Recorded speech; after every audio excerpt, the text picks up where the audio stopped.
is everybody? Tucky, wow, you gotta wake up really, really early. Yeah, sorry, I went down to go get my drink. The last few days, I wasn't really feeling the best, and I didn't want to ruin the vibe or anything, so I decided to just kind of not talk. uh, yeah, I don't know. Sometimes you have just you wake up and you're just in a really weird mood and not social, or like your social battery's been tapped. But today is FanArt Friday, so that means it's going to be a good day. That's right. Yep, FanArt Friday. Yep, yep, yep, yep, yep. And I thought I'd choose some subjects that I thought you guys might like, such as the Honkai Star Rail and Genshin, or if there's like maybe Project Sakai, maybe. Here, let me write down my welcome message.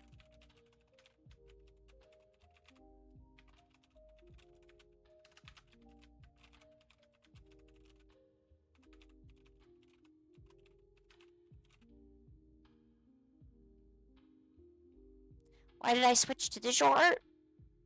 Um, that's a good question. I actually wanted to be kind of a digital artist from the start. For some reason, my watercolor turns out a lot better than my digital does. And plus, I can't do the webcomic or do my animation traditionally that well. So I'm trying to get better at doing digital art and, making it look less like a hot pile of garbage. I mean, let's be honest. Sometimes they do turn out like really wonky. Like sometimes you draw and you're like, wow, that's my art, and you're like, wow, that's really good. No, I'm kidding. No, I'm using Clip Studio Paint.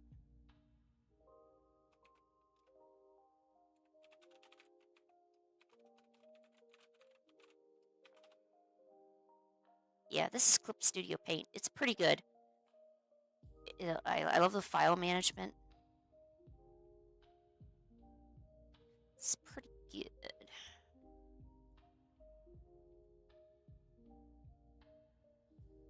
I know I should have taken more time to warm up my hands before drawing, but whatever. We will just simply do that now. Oh, hey, you can actually put links in the chat. Awesome. Are you going to Rickroll us?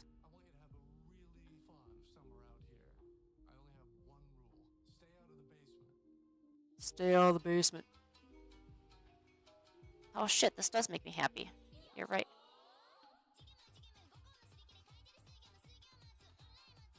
What have I got into?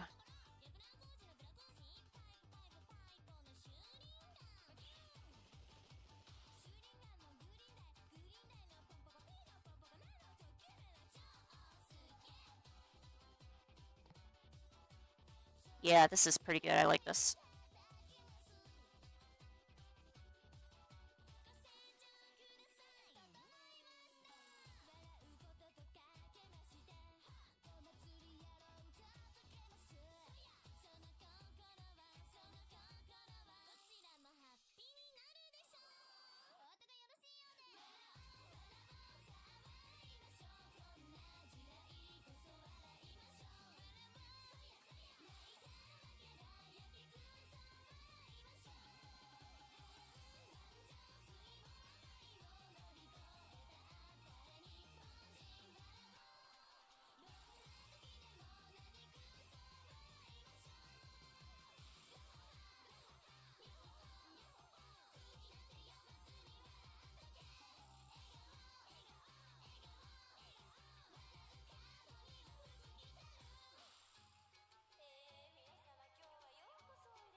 That was great.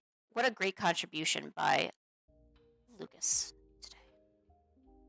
Now it's back to calm stuff.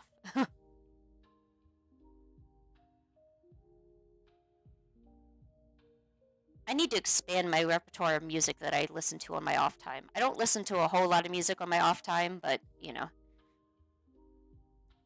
Oh, yeah, my Palico.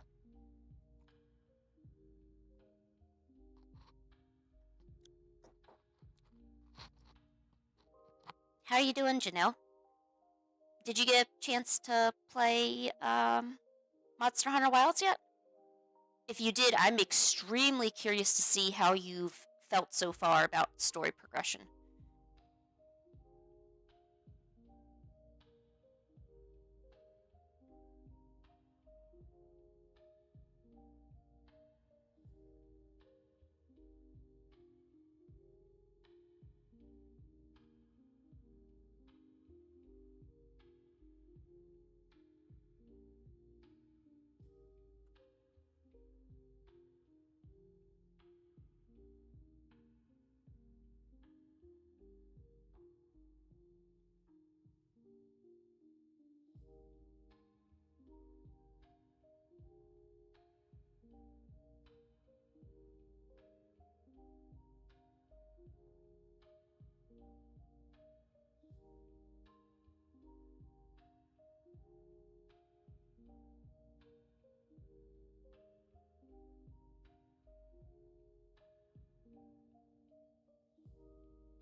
So I guess the consensus that at least me, my boyfriend, and the other individual that we know who are playing Monster Hunter or Monster Hunter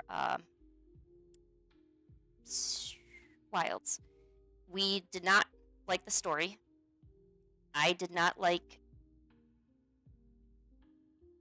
I'm not gonna bash it, but the story definitely they could have done a lot better, a lot better, and the story has been so bad. I have not wanted to go back and play. I have not wanted to go back and play the game. I've actually stopped playing and went back to a previous Monster Hunter because I disliked it so much.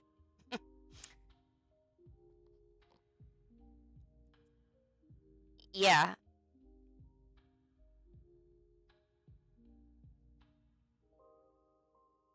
Hi, Pancake. So he's already up there, so that means you cannot be up there. So that's kind of where we're at with that. Genghis is going to paw you if you go up there. Go on, get out.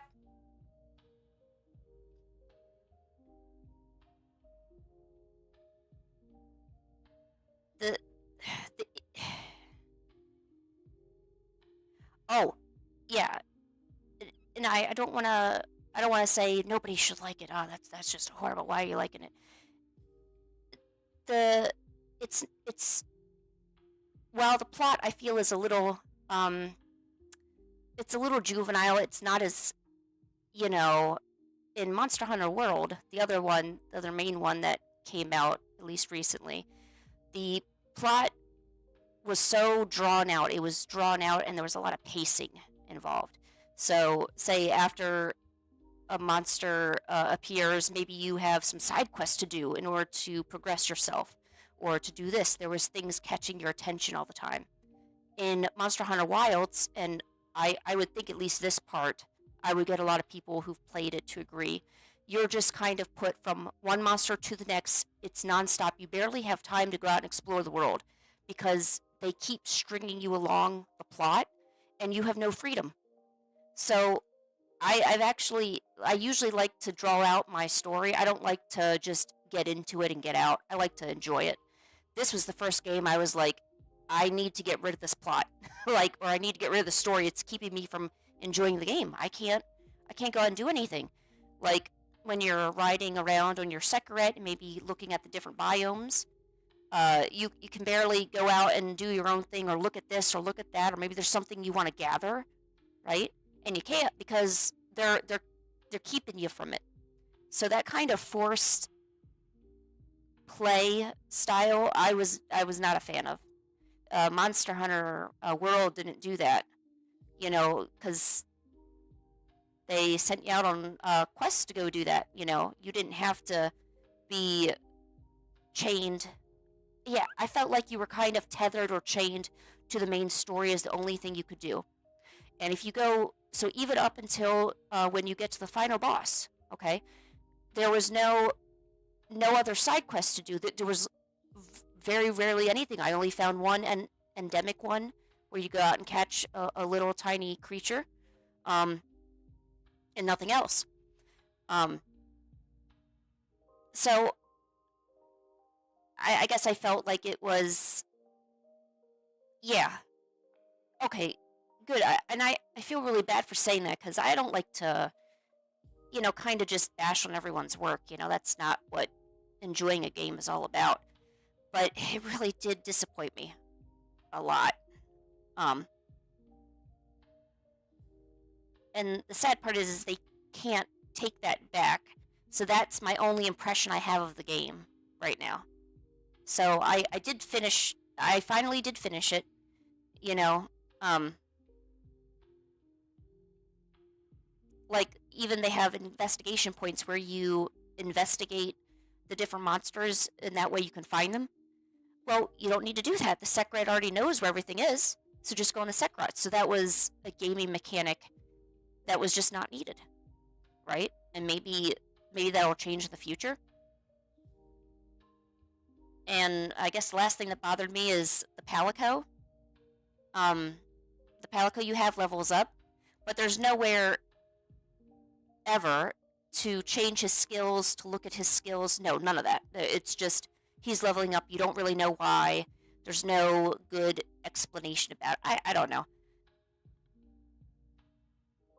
At this point, I'm overthinking, but I think the first impression that I got when I did the main story was, yeah, I felt railroaded, and I craved more experience, and I wasn't getting it. And I haven't hopped back on actually in a while. I've actually keep playing Monster Hunter Rise on my my Switch.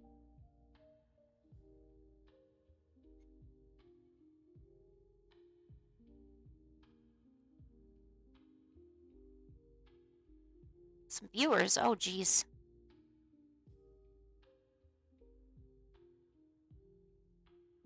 I'm hoping by putting in the description what I'm going to be drawing, it might help some more people to want to check it out. But I'm absolutely going to take your advice, Luca. I feel bad for my my behavior and kind of wondering where other members went, you know. And I felt bad. I didn't want to sound like I was demanding their presence or anything. I was just worried, but I guess I can't worry about everything, so that was my bad.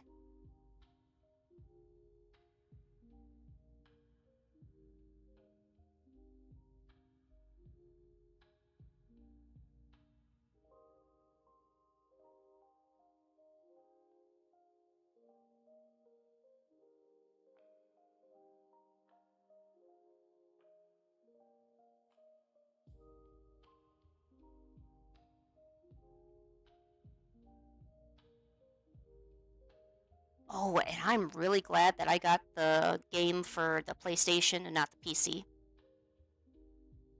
Because it's actually crashing my boyfriend's PC quite frequently.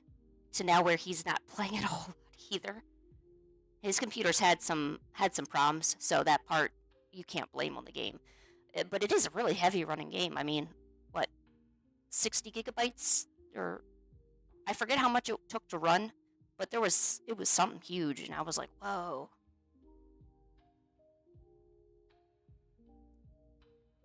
Oh, let's see if I know how to draw this.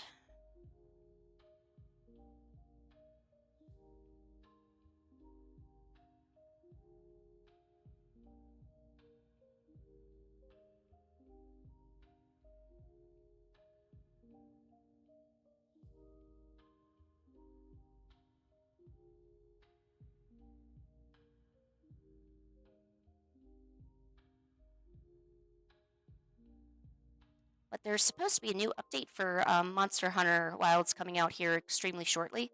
I know they put in, get this, 2 event side quests. 2. And I looked at the little notes and I'm like, so you're gonna give me 2 quests. I've basically finished the main story. And you're gonna give me 2. Okay, well, thank you. But I would like many quests. Like, lots. Mainly because I keep running out of items, and I have no way of getting more unless I go out and explore. Which questing usually helps with.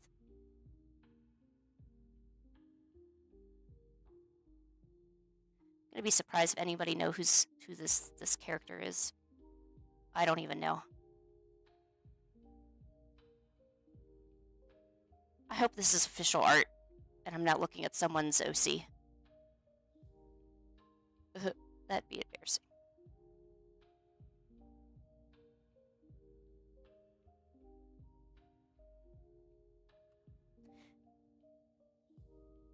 I searched, let's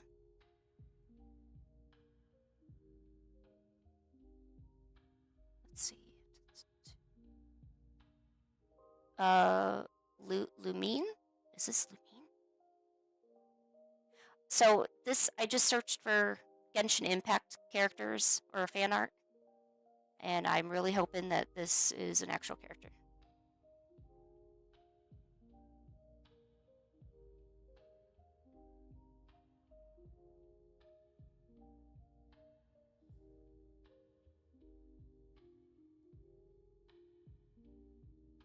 She's got like a big scarf around her.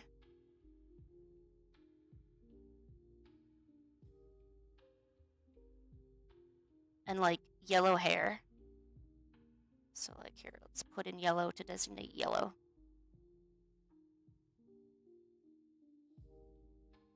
Boom. All right.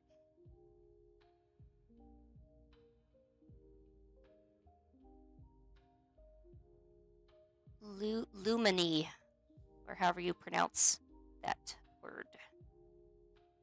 Oh, here's a way better screenshot.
first sketch I did her actually looks kind of sinister.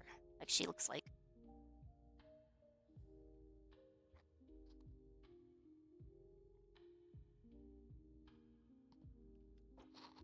Lumine. Oh, okay. Yeah, I was not sure how to pronounce it at first. I was like, ugh, what do I do?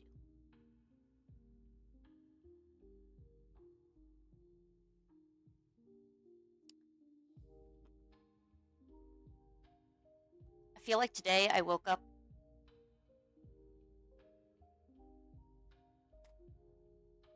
I feel like I woke up and I chose violence in my art skills because I chose the most difficult thing to draw, Genshin Impact characters.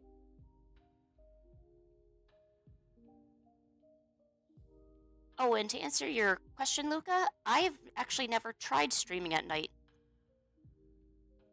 The only time I see like a huge increase in like people visiting or anything is when I stream off of my phone and it has to be vertical. Like it has to be this way, up and down. Because if I do it this way, that's not good. It has to be this way. Because I guess YouTube will be like, oh my god, you're doing vertical. Let me promote you more. And I'm like, all right, that's cool. So I haven't really done that in a while. But I should be really, really close to hitting the 2,000 hour watch requirement. So my channel will finally upgrade, and then I could finally do cool things with the channel. And what are those cool things? You'll find out.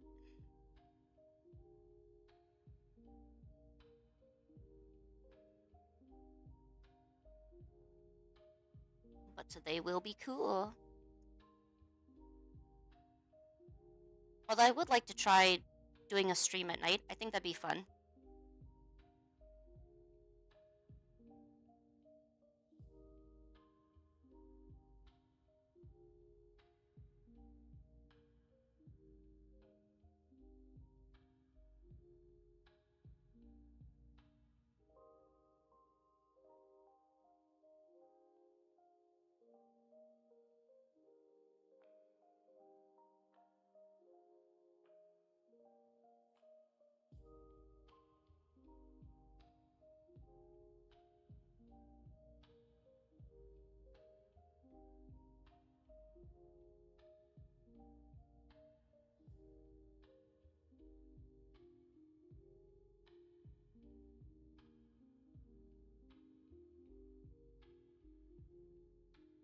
I guess it would probably also help overall if I actually, like, promoted it more. I seem to have a really bad habit of waking up, like, for instance, like this morning, and then deciding if I want to stream or not. Like, I already know that I'm going to, but I'm still kind of on the edge because, for instance, yesterday was kind of a bad day, or not so much a bad day, but just kind of not a good day for streaming for me personally. So I was like, you know what, I better let everyone know. And I feel bad cutting things off that soon. And I guess that's why maybe I don't promote stuff like on other, like Facebook and stuff, because then I'd be disappointing like everybody, I guess.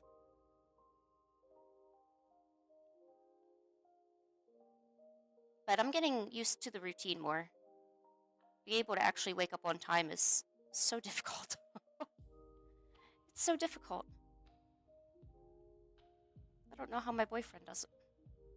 Like every day, without fail, he wakes up and goes to work. And I'm like, how do you even do that? What is your secret? He's like, well, I gotta do it. I'm like, oh, okay. Well, that's a good idea.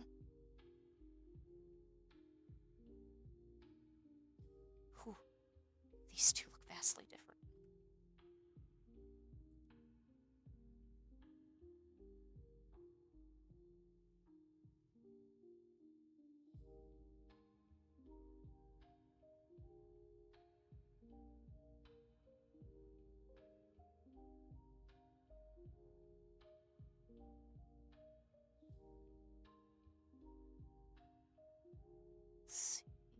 Got like gold eyes.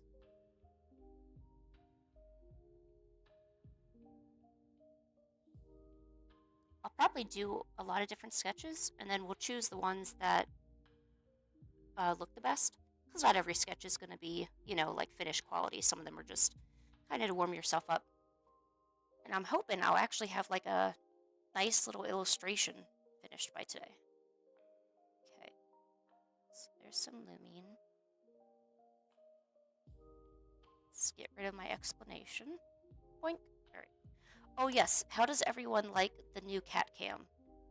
If you would like to draw your attention, we have young little Genghis laying quietly and enjoying himself on my couch. No, it's like he knew I was talking about him, huh? Look at my baby. How you doing, baby? Oh, okay, you doing good? Here, let's get a close-up of you. Because you're so cute. Yeah. Okay, you want to be left alone? Nope, you want to scratch? Alright. Okay.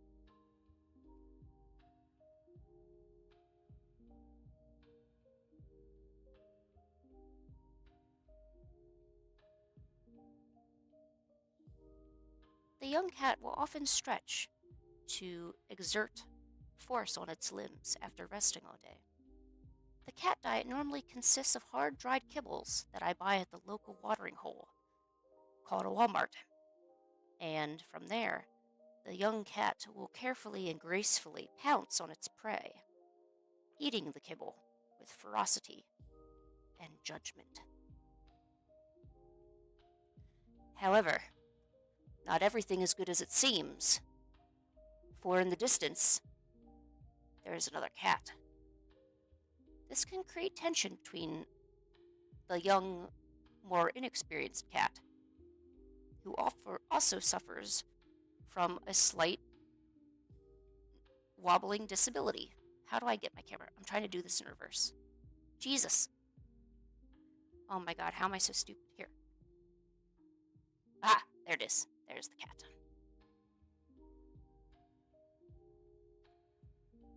Oh, the cat is gracing us with her presence.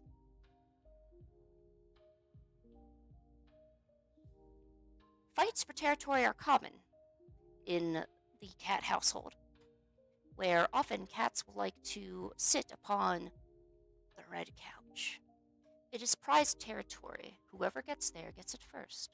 However, leaving for just a second can create crisis. Pancake, what are you doing there? You're not a shadow. Come over here. Pancake, come here. She has her ears back. She knows she hears me. No, you're not playing with that. That's a wire. What do I tell you about wires? Hey, Pancake. Hey. Pancake. Pancake. Oh my god.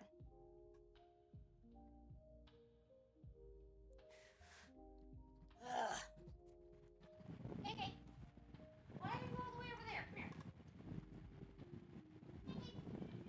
What are you doing?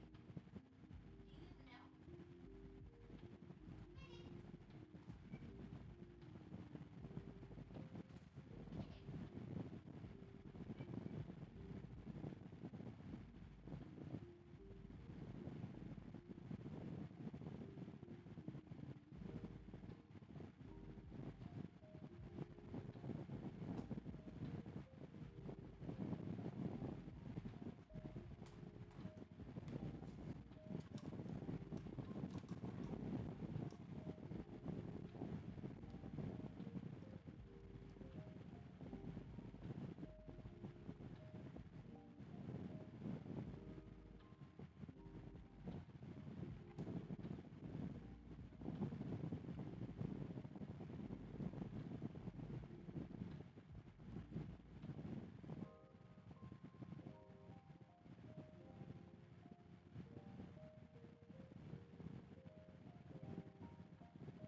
Why do you say toxic? What's going on with it?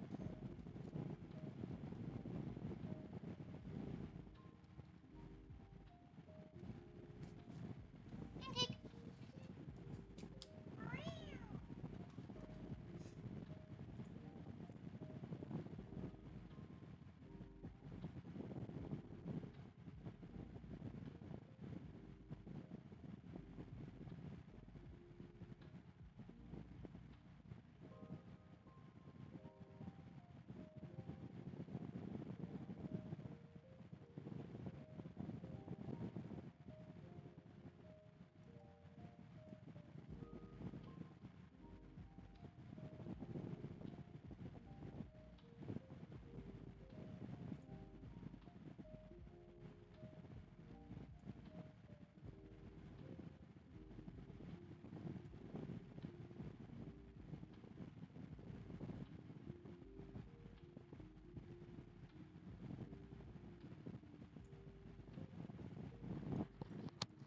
Oh, okay.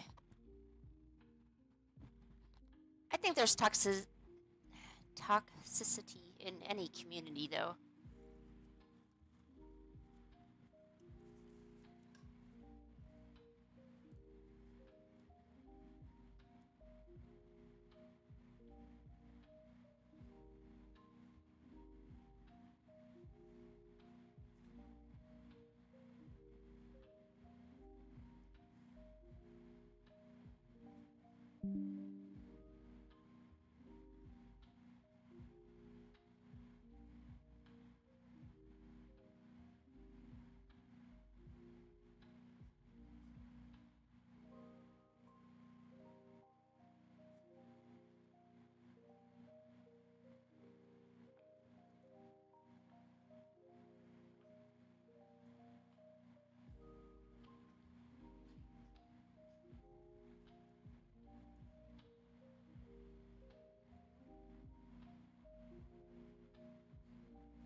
Oh, okay. Skin tone, yeah. That that always gets. Yeah. Okay, I can see what you're talking about.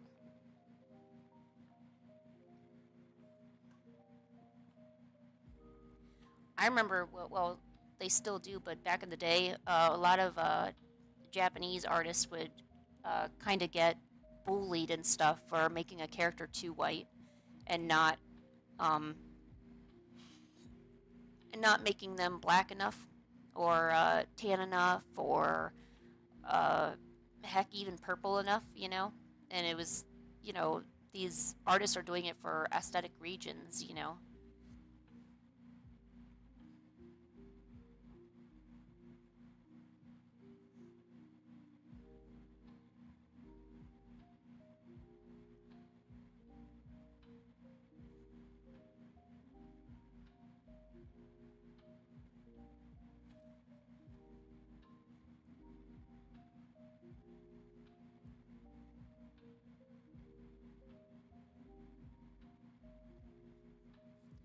Okay, well, hey, if I'm not drawing it the right, you know, skin tone, you make sure to let me know.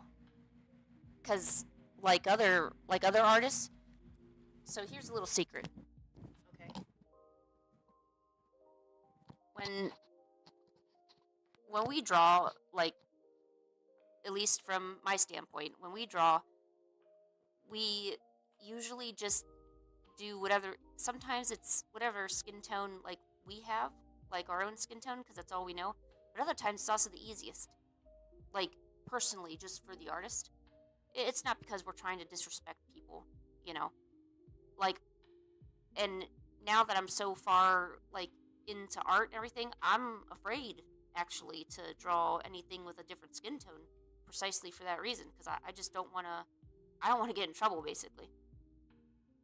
So I would love to practice doing like Arabic and African American, Hawaiian, or I don't know, just type of different types of tones and things like that. But the backlash would be, I don't know. I feel like it would really demoralize me, instead of people applauding me for trying to get out of my comfort zone and try to learn these different tones.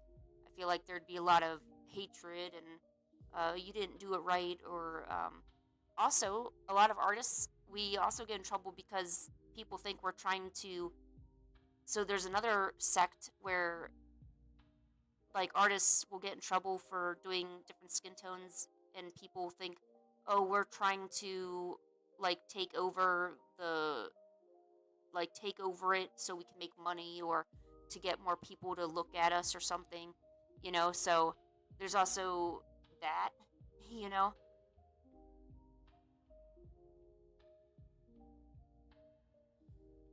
like if it's one or two people saying it to me, like I can get over that. But if I ever got into a situation where something went viral on Twitter or something, and there was millions of messages, threats, things like that, people like if they like tried to like destroy like my Etsy or something, that would be extremely catastrophic, and that's happened before, I don't know, it's a scary place.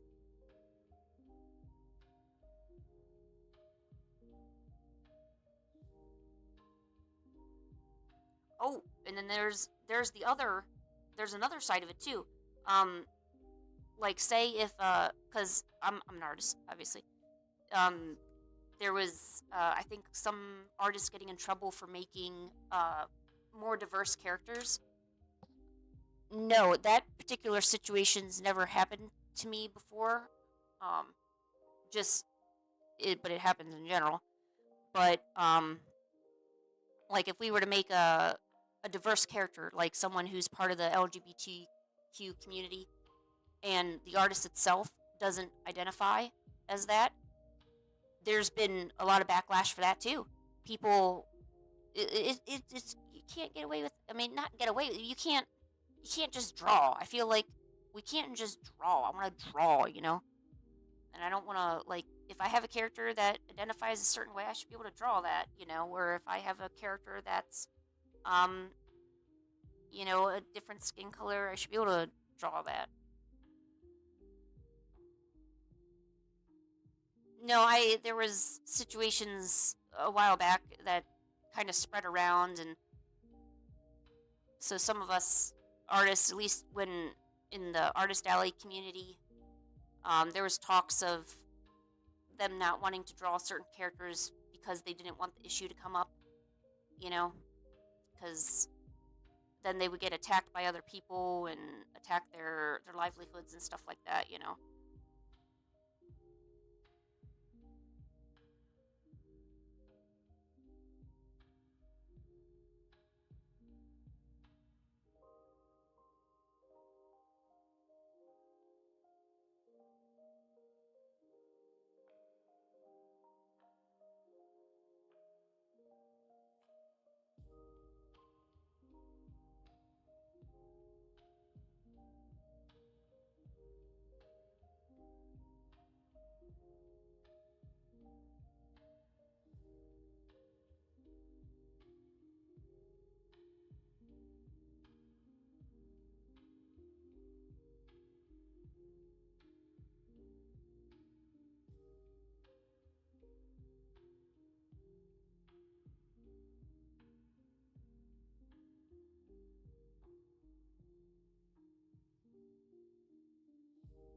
Oh, really? How did that all turn out?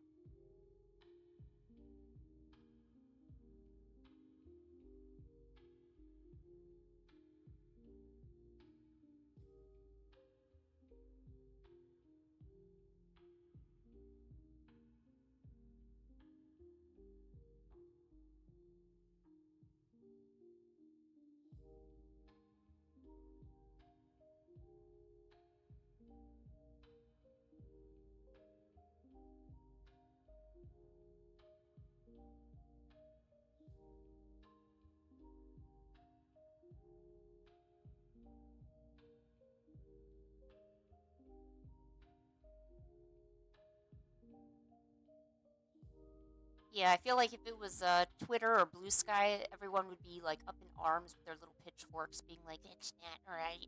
Yeah.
Oh man.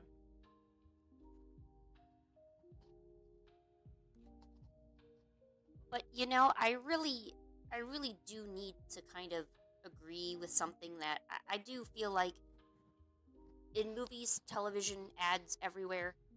There's it's just all white people, you know, and I feel like that a lot of mainstream games, art, photography, media, just media in general, they don't take advantage of the fact that we do have other cultures and religions out there that people would be perfect for representing things. Um, However, that doesn't mean we should be retracing things. So I know that it was either a movie or a documentary about Egypt. Um, Gosh, I forget the woman's name. It was that well-known figure in Egypt, right? Um, Shoot, what was her name? I don't remember it. But the person that they cast to play the um the Egyptian woman um wasn't really the wasn't really the ethnicity or the nationality or something of the character they were playing. And the complaint was that there's a lot of talented actors and actresses from Egypt or from these places that could easily play it, but you didn't choose any of that. You chose somebody who looks more white, basically, to play the role. Now, that's if I have my information correct. Once again, absolutely could be wrong. Um, there was another one. What was it? Was it Snow White?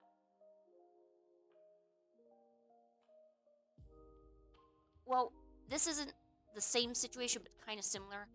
The live action adaptation of Snow White and the Seven Dwarves, I heard they were maybe trying to get rid of the word dwarf in the linguistic use of the movie, um, because they felt it was extremely, you know, offensive uh, to people who are short. Um, and someone who has dwarfism came out and said, no, you're doing the opposite. You're actually trying to kind of erase us from the movie." And the person who was playing Snow White in this live action adaptation, I guess she didn't hold the same values, and she was actually against a lot of stuff, and she wanted it to be more progressive or something. Again, don't know the full story. Would need to research that more. But I think, in movies or characters that are of a particular ethnicity, then we should absolutely have them be representative properly. We don't need to have white actors and actresses for everything. You know, What is man-chow soup? I don't know what man-chow soup is. What is man-chow soup?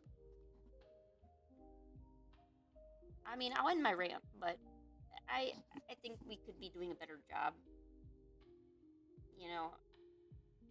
Because there's other places out there. I don't think we should be simply relying on a white person to represent everything. It doesn't seem fair, and it's just not needed. Oh, it's a Chinese soup. Okay, darn it, I want Chinese.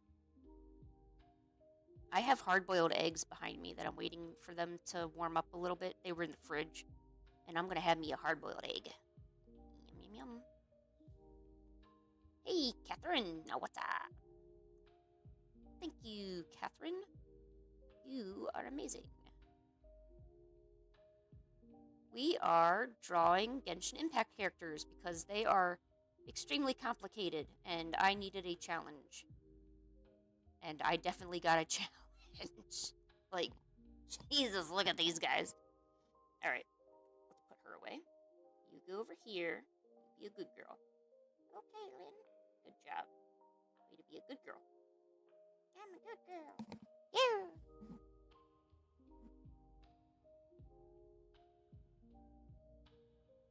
Oh, there's a cute cat girl. I want to draw a cute cat girl. Alright, Luke, let's see if you can figure out who this is. It's a cute cat girl. I don't want to burst your bubble or anything, but there may be cute cat girls incoming. Alright, let's figure this out.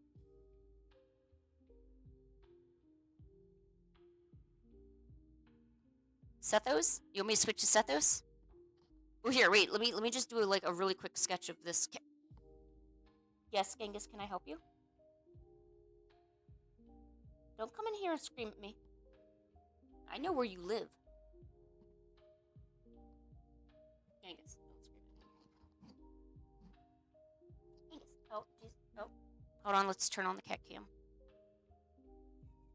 Why are you screaming at me? Do you know why? Can you tell me what you're screaming about, Genghis?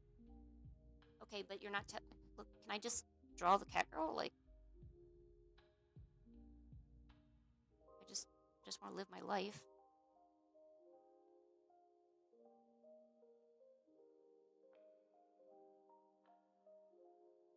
See, Genghis, isn't it nice when you're not complaining all day? No, I want to complain. Oh, okay. Well, then do it on your own time. My time.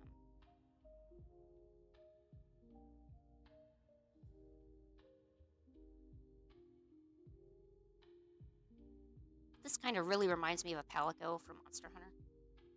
Oh, that's right. I gotta draw my Palico from Monster Hunter. Abe's character is, he took Genghis and I took Pancake. So I have like a little Pancake following me around, a little Calico Palico. Calico Palico. And he has a little Genghis following him around. The editing features for, editing your Palico, those were really nice. They had really nice character customization tools in Wild.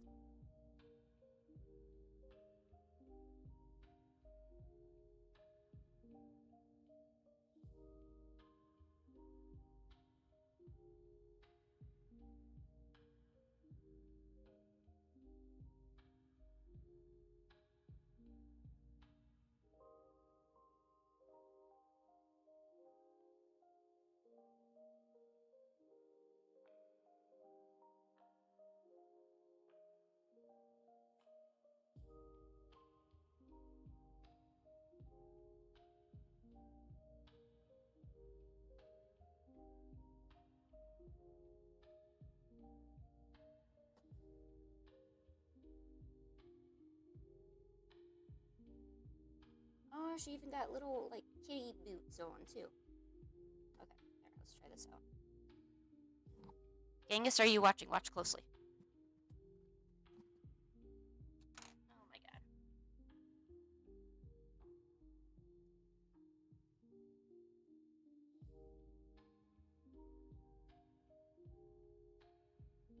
Lay down. Can you squish the cat? Squish the cat. Come on, squish the cat. Good boy. Way to squish the cat.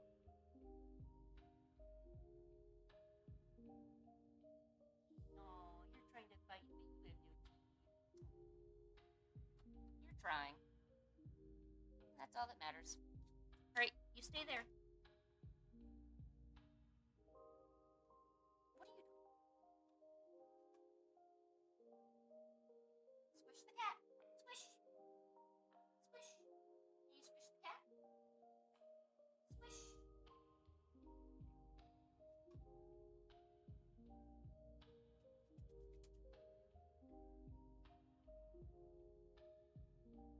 No, that doesn't mean get back up. Ugh. Ugh.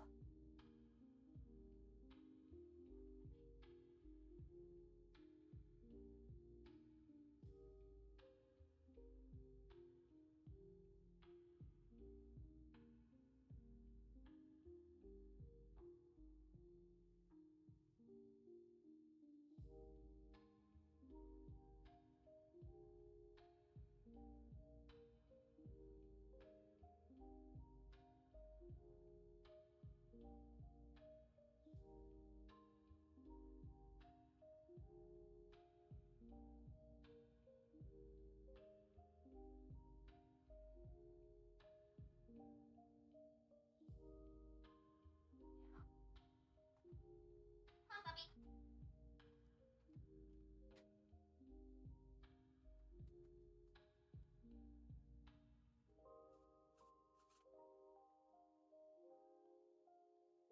Sit down, puppy.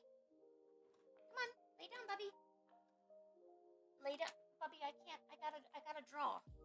The fans want to see me draw. I've got fans and friends. Hey, can you like sit down? Don't yell at me. You know I hate it when you yell at me.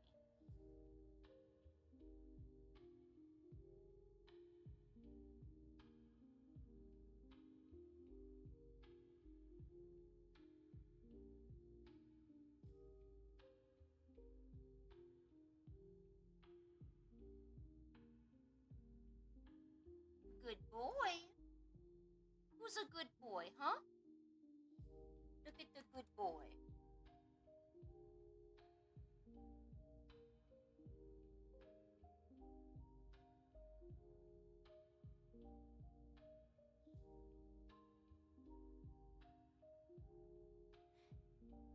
Hey, welcome and no problem. Go enjoy.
I'm doing pretty good. How you doing? Always watching YouTube? I feel like I gotta have a better like name to call you. I don't know. I'm not sure what idea I get, but I kind of want to call you like Superman or like the businessman. I don't know, like something about your thumbnail. I don't know.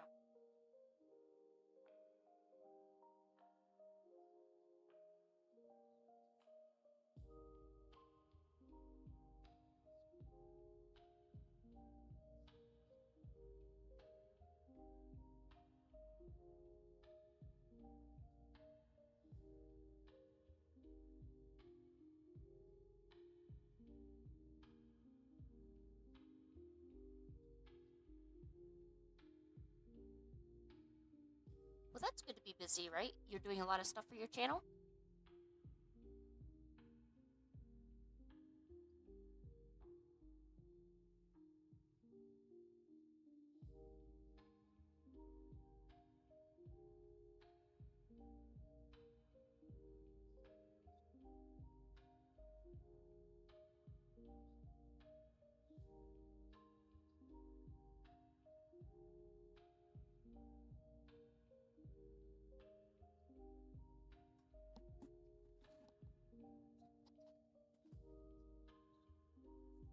And Genshin Impact characters are really, really complicated, at least to me. I draw a lot more simply than this. Um, so if anyone else is interested in trying to draw characters that maybe you think are out of your comfort zone, um, for me, what I'm doing is I'm kind of just starting off with the basics, like starting off with the pose, getting that correct, because there's a lot of details that can overwhelm you, right? So if you start off basic with your pose, then work on like refining the pose, making sure your pose is correct. Then you can focus on okay, so maybe let's start with uh, like shapes. So like for her cuffs for the arms, I just started with the shape, and you have layers, so you can always make things better over time. You don't have to make everything perfect in your first pass. That's why there's usually 2 or 3 passes that artists will do before doing their coloring phase or their line art phase or something like that. And you can always separate things into different layers if it's going to make it easier for you, kind of thing. But slowly, layer by layer, we can add on different things. So, and then put your opacity down, and then start working on maybe some of the details like clothes and things that are on top of the character that you can't really draw. Otherwise, you'll kind of lose the essence of your pose. You know. So let's see. Oh, looks like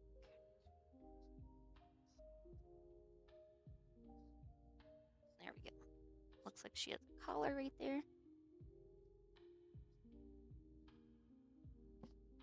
Oh, this one part isn't defined. I pulled up reference for the character, but her arm is blocking a crucial part of her outfit. So, how about this? Let's just draw what we know, and we can always fill in the gaps as we go.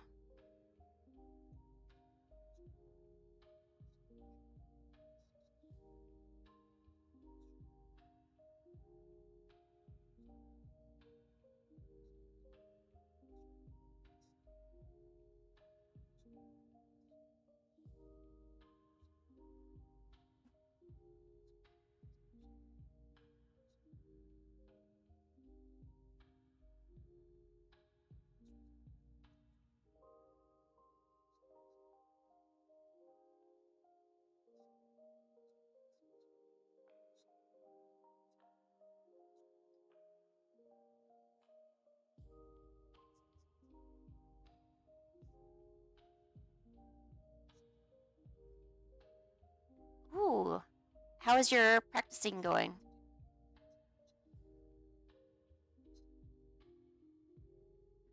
Oh, you watch Peaky Blinders? The only time I watch Peaky Blinders is if it comes up on a short, and then I kind of look at it for a few seconds. I'm like, oh, okay, that was good stuff. On to the next.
I find that to be the hardest when you're working with the same character and trying to get different poses. Or, wait, I don't know what I'm saying. I'm sorry, I got lost. I don't know why I've been looking at this and I was like, what am I doing?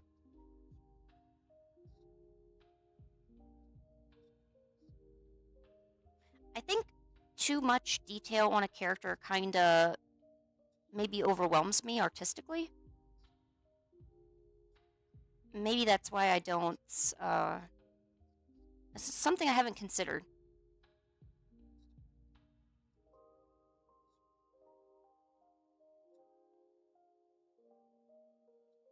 I think you are right. I do not know if you are right or not, though, Luca. I'm going to go with your word on it. You know what? Let me just. I don't know what I'm going to do with that. Let me just.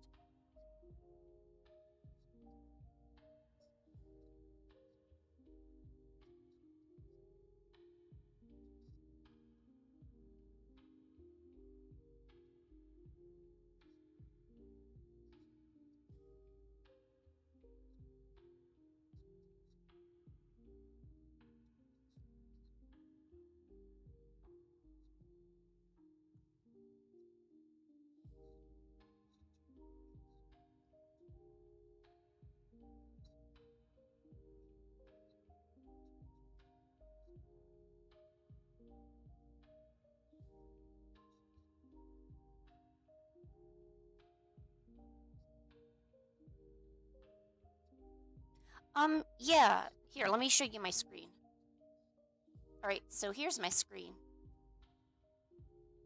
It is a cute little kid who looks like they're drinking wine. So I guess that's a little concerning. With some cute ears and a hat and a tail. And is super cute. So, yes, I'm going to go with your assessment that that is Diana. Eh. Eh. Sorry, I'm complaining. Oh, where did it go? Okay, there. I lost my reference.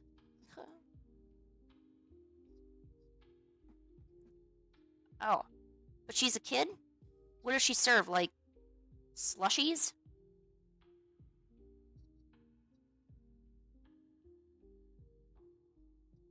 What? She doesn't like alcohol.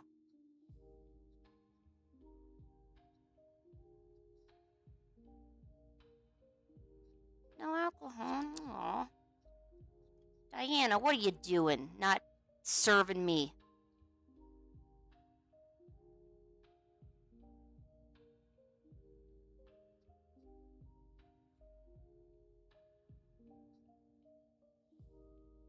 Wine is alcohol. What are you talking about?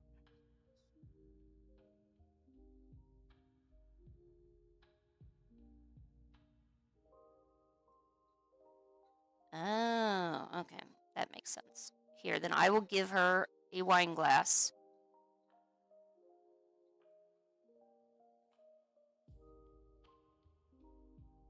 Dude, that sounds like a great place to be. I want to go there. I think I've been itching to go outside. I haven't gone outside the house in about a week or so. I don't really go outside anymore.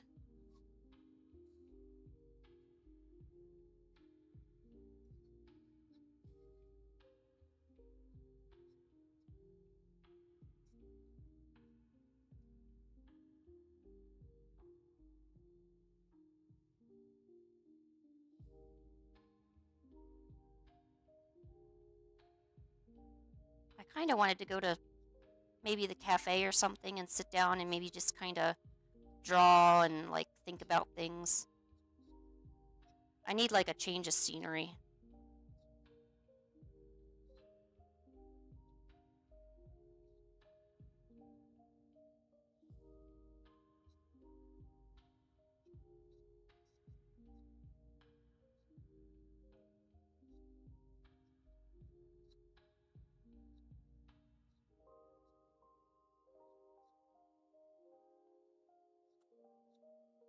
Oh, hey, Luca, did you ever pass your science exam?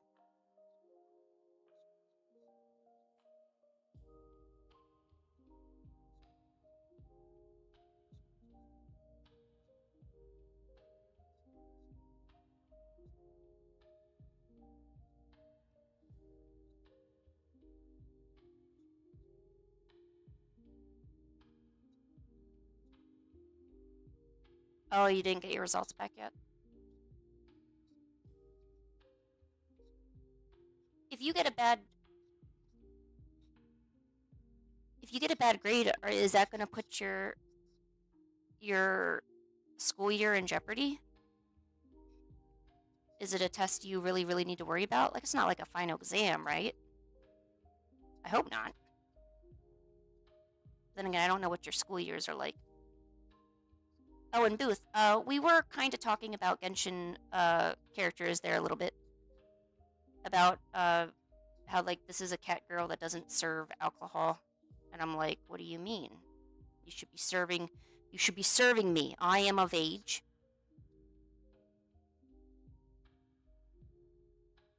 Oh yeah, that's right. I forgot. You got like extremely good schooling.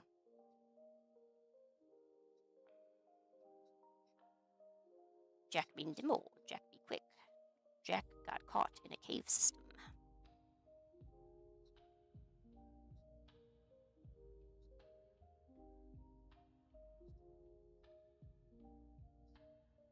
Oh geez. This is scary. How do you have any sense of security? Like, how do you have any sense of feeling safe? That's what I've always kind of disliked about other countries and their schooling and maybe parenting as well. Is the kid kind of doesn't ever feel like at ease. Like they're always worried about what angers their parents or you know, getting a bad grade and then worrying about their future and stuff. There's just this general sense of, I don't know, I feel like you're pressured.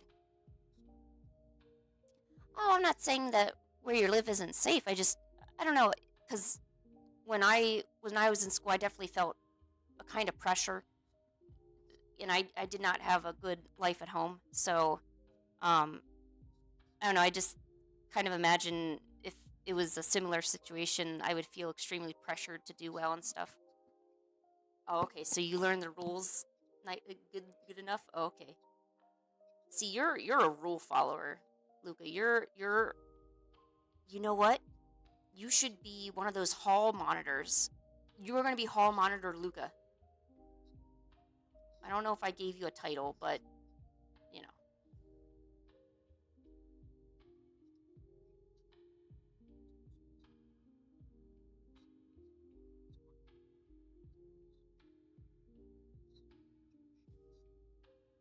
Oh my god, really? Really, you are a monitor for your class? Well, that's so cool. It's so cool that I knew that. I'm like, I understand my grandson on a level that nobody understands because he's such a good boy.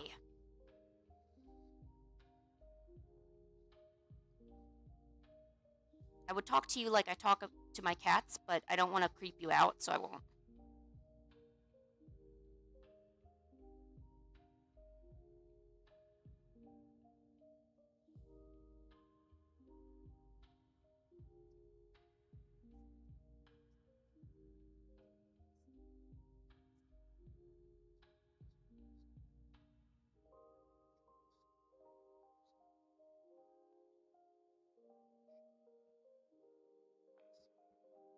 Okay. Oh my god, guys, look at this. I actually drew something. Holy moly. It actually kind of looks good. That's what I'm excited about. Energy, you can't be abusing your responsibilities. Why would you do that? Oh my god. Oh, I need to draw a tail still. Here, let's draw a tail.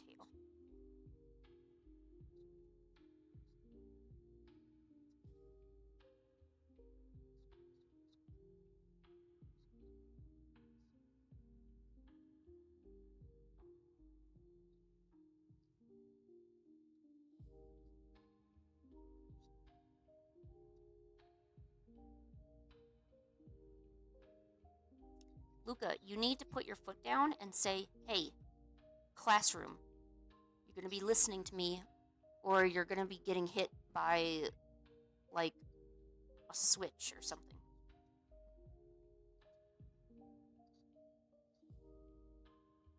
Luca, you need to start learning about your true abilities and power as a hall monitor or a class monitor, and you need to abuse the hell out of it. You need to be like energy. Energy. Transfer some of your energy into Luca, so that way he can, like, learn things about things, or put a backbone into him, so he can abuse his powers. What am I missing? Oh, I'm missing these little wing flappers. Oh, okay, you keep your energy then.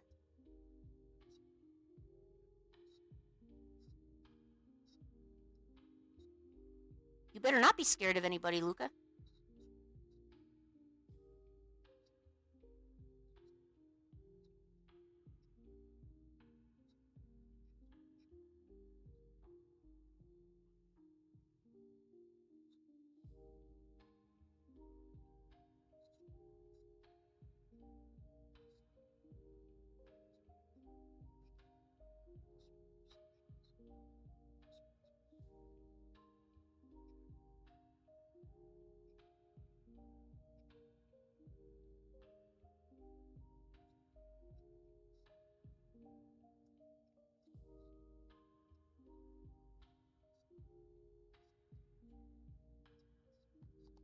Okay, energy. In this situation, is Luca Jerry or is Luca Tom? I'm very curious what your analysis is.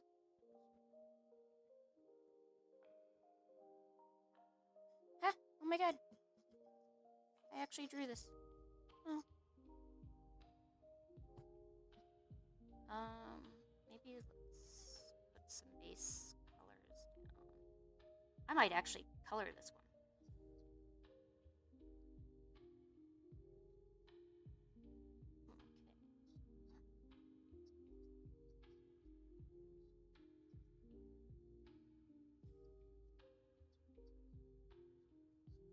Is she like calico? Yeah, it's like white and stuff.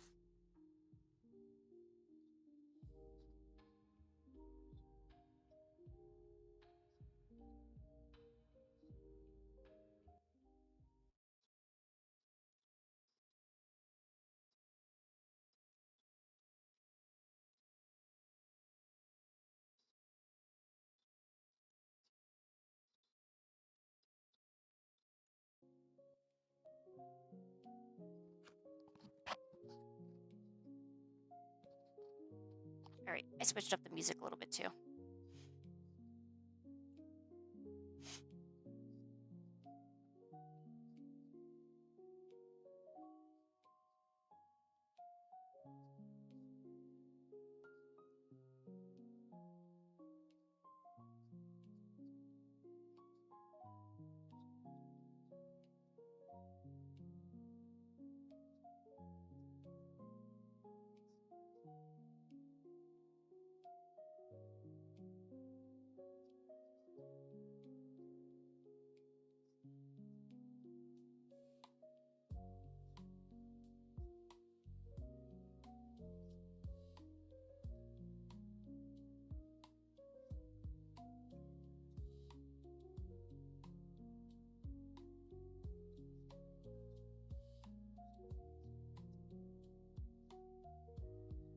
I wish I had a cute, sassy little cat serving me drinks.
I also don't know how, but somehow I'm getting Spanish ads, like ads that are in Spanish, pretty constantly on like everything. The funny thing is I've never watched anything in Spanish, and I've never indicated I want like stuff to be in Spanish. So it's kind of, I don't know, it's kind of weird, but it's kind of funny because now it's transferred onto our TV. We have a smart TV, and now all of those ads are now in Spanish. So I think just in general, we're turning into a Spanish household. So if one day I show up speaking Espanol, that would be why, because I got, inundated.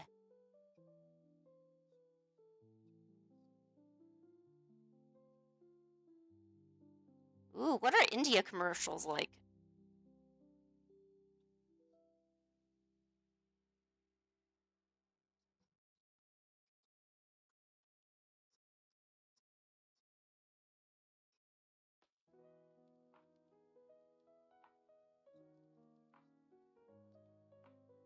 Really? There's a lot of dancing?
Okay. All right. Here is a sketch of Diana. Let me do a Honkai Star Rail ones that way. Honkai Star Rail. Let's see what we got over here.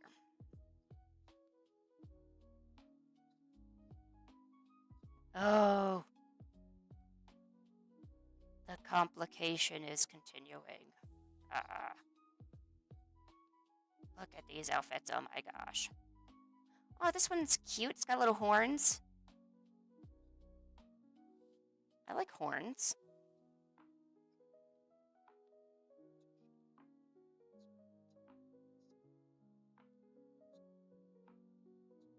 Okay, let's Save that sketch for later.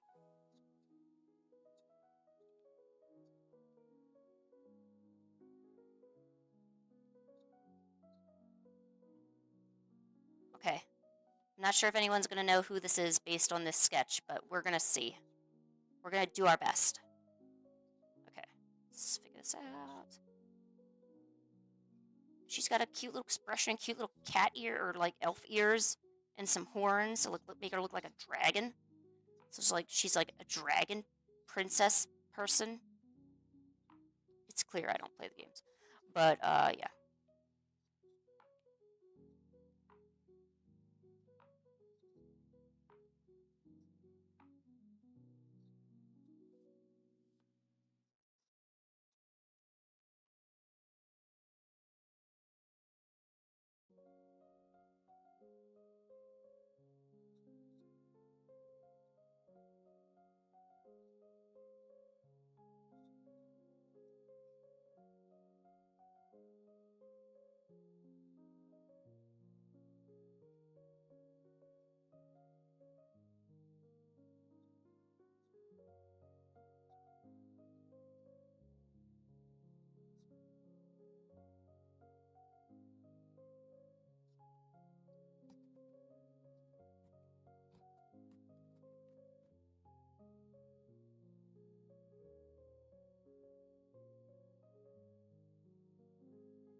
Let me do a few more details before you guess.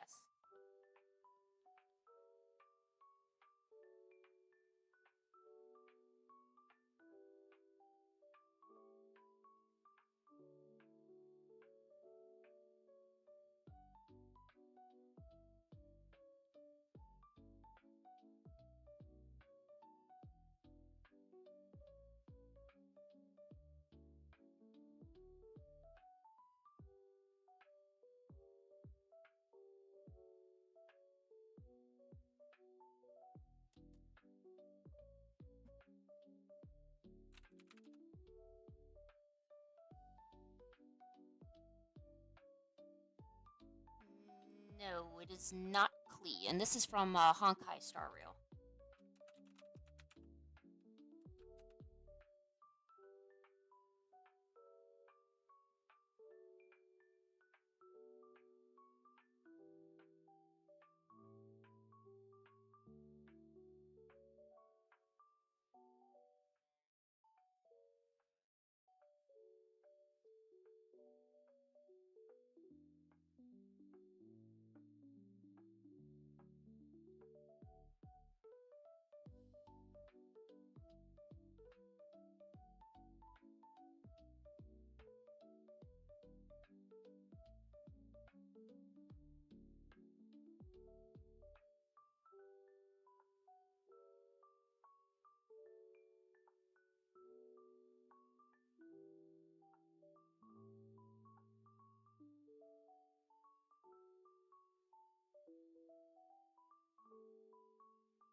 pretty sure that the reference I chose is probably AI generated.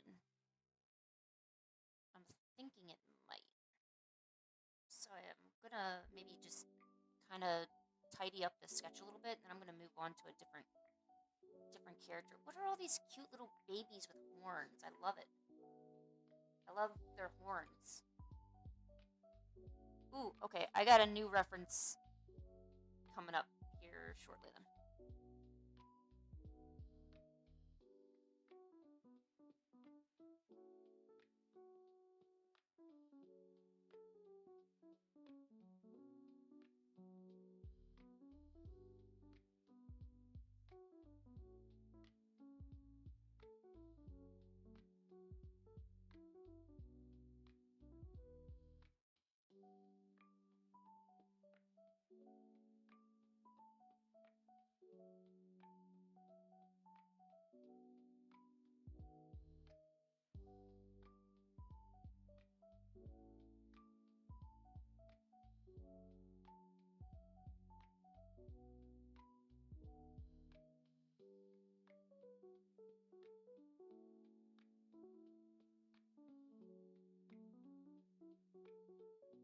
The character named Algie?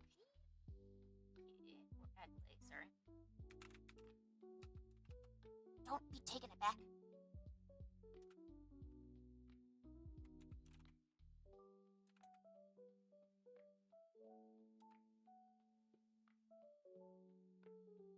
Ooh, that character's pretty.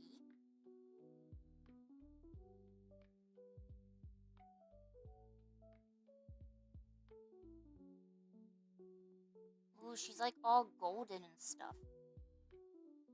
It's pretty cool. Got some coolness points, huh? Luca, you want me to draw Al or Aglaya? I hope I pronounced that right.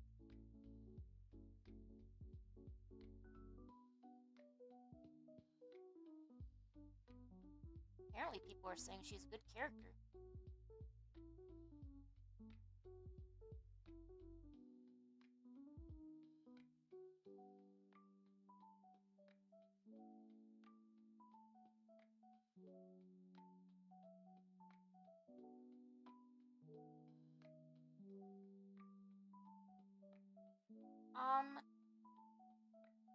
Here, let me show you my screen again. It was this gentleman right here. I'm not sure who he is. He didn't come with a name. It was just, you know, how you find stuff on Pinterest.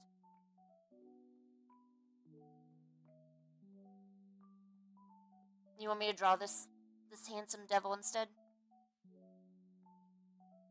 Dang hang. Alright. Let's draw Dang hang. It's also a male too, so this will be extra bonus practice points.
drew the face to where it's not completely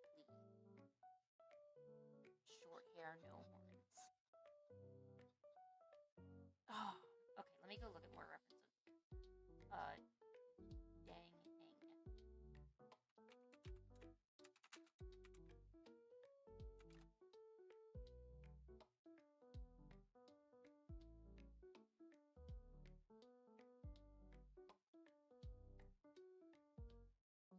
Okay, good. So I stopped before I put more hair on him. Oh, I see a god version of him. Okay. No horns. Aww. Can I give him horns anyway though? Because they look really cool. He looks so cool with the horns on. Well, I guess if I started drawing him in God mode, I probably should finish it in God mode.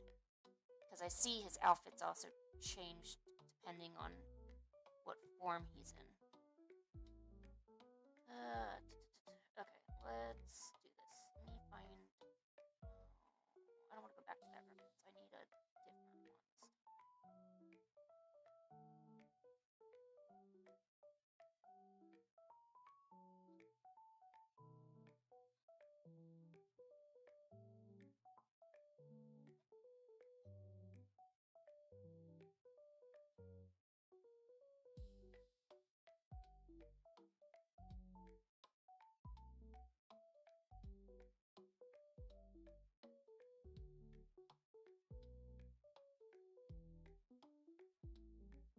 Or... No, I shouldn't, because there's... Sorry, I'm thinking.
Yes, what is up, Zeno?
Oh, hair.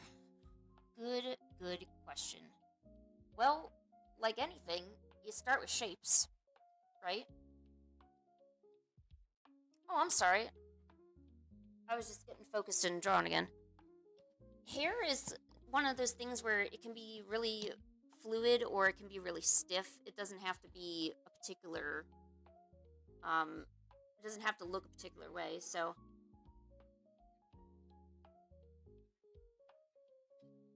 Sometimes I'll draw these little ovals. I just call them melons. Pretend it's a melon. So, and then you never want to draw hair like this, right? So this would be kind of not the way to do it. Because drawing every strand, every little detail isn't going to really help you or help it look good. That's why you'll often see hair drawn in clumps. Here, let's make that a little lighter. There we go. So pretend this is the front of your face. Here's your little eyes. Here's your cute little mouth, okay?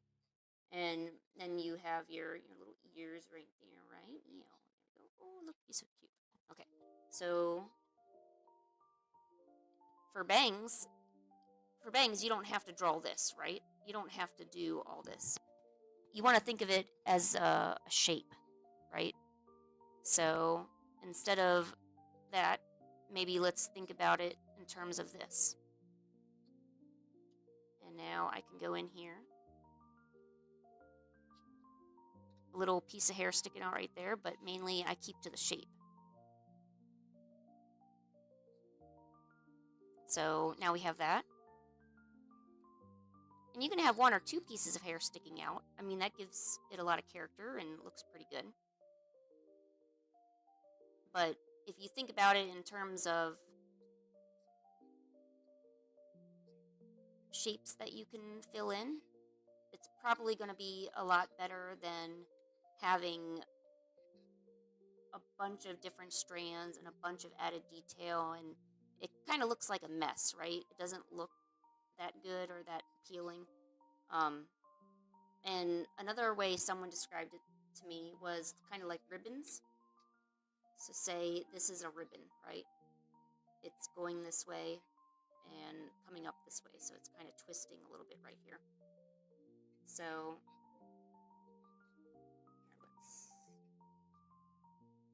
okay, so now we've got that little piece of hair sticking out right there.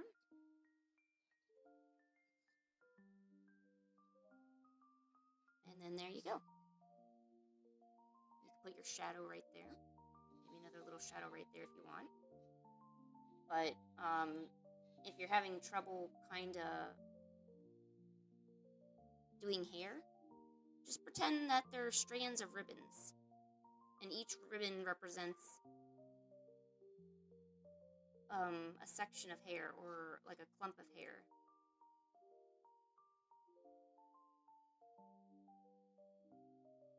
It also helps you with the twists and turns, so that way you can kind of learn how those work together. And I don't really have any topics to talk about. Let's see, there's nothing really interesting going on in my life. I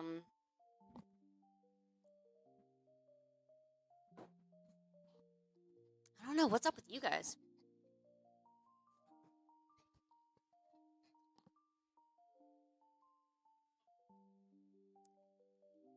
Yeah, I hope those tips I hope those tips help you. I don't kind of wish I want them to help you. I was going to have a anime-ish practice stream. I have a thumbnail for it. I just haven't decided the day for it yet. But I want to do something like that to where we just kind of, or me mainly, I just kind of sit and focus on different things, like focusing on hair or focusing on hands, feet, things like that. Because doing these sketches is great practice, but I realize I need some more targeted practice for some things. So that's why it's good to eventually do something like that.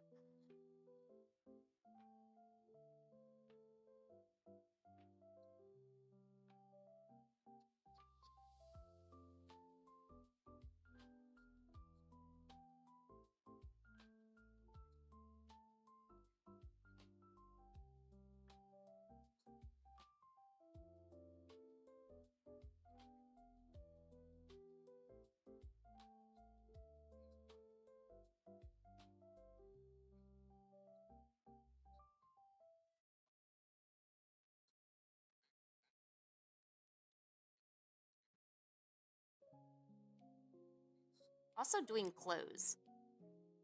Oop.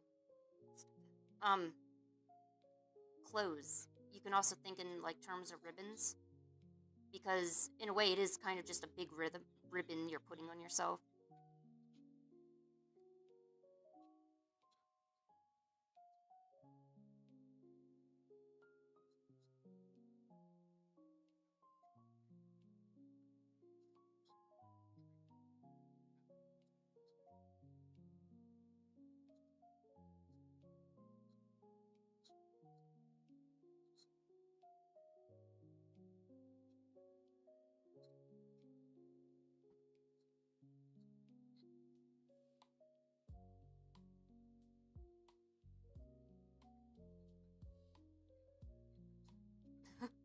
You don't have to tell me you really want to be an artist. That's not like a prerequisite to be an artist.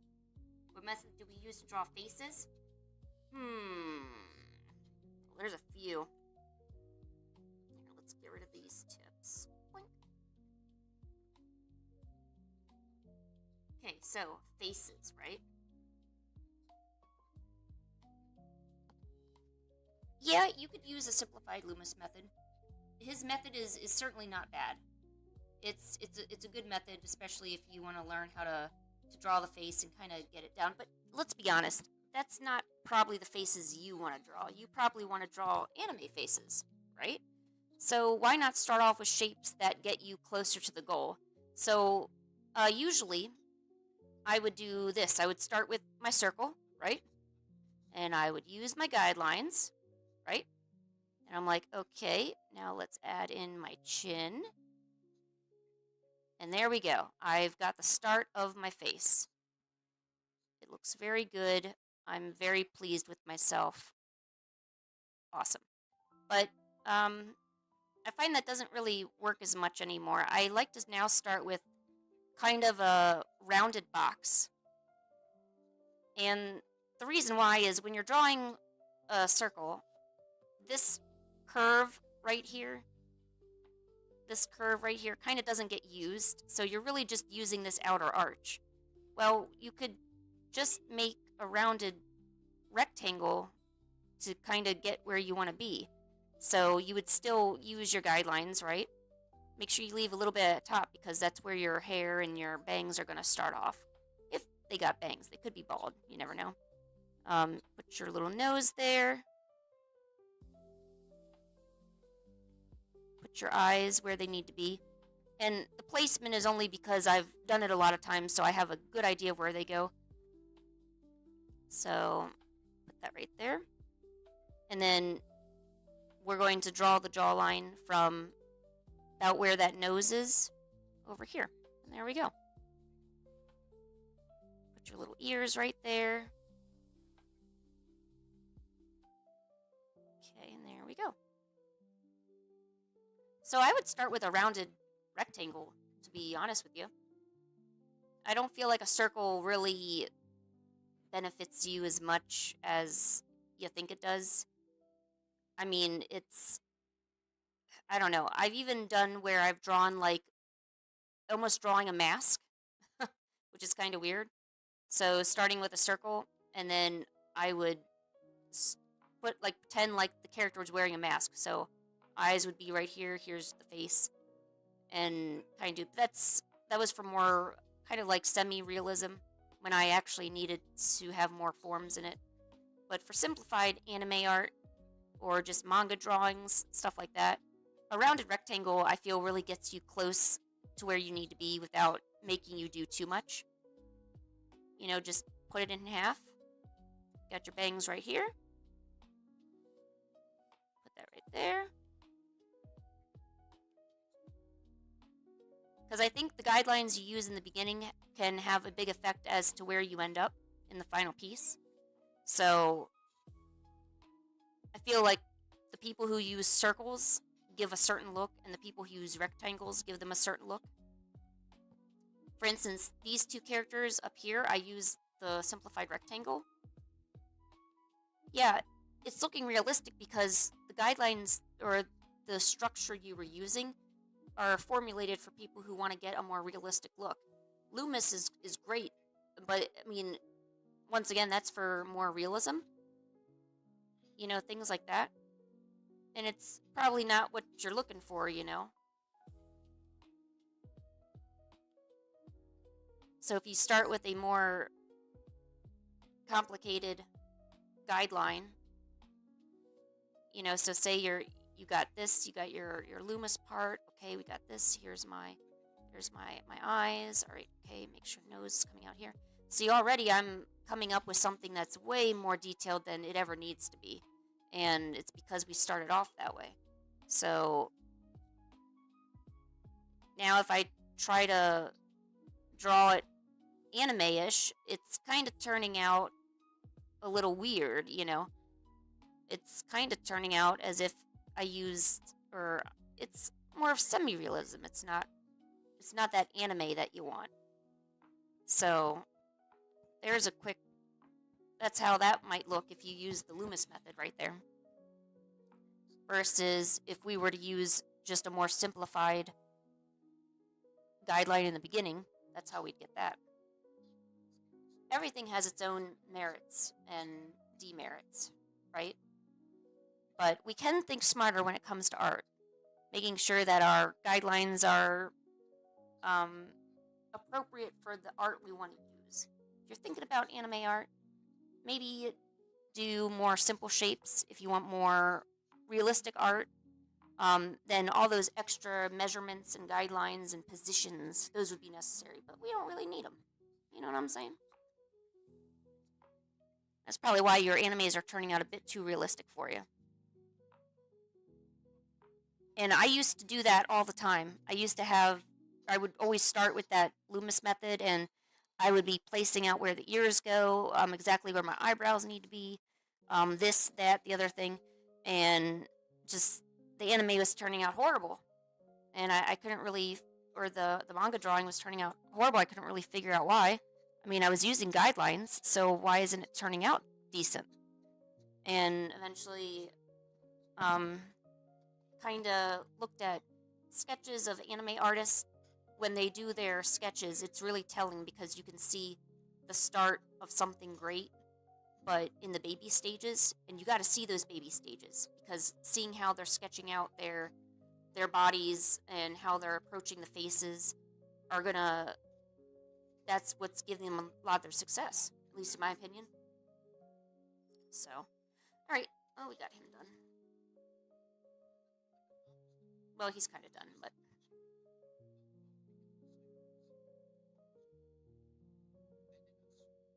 so there's some Honkai Stereo.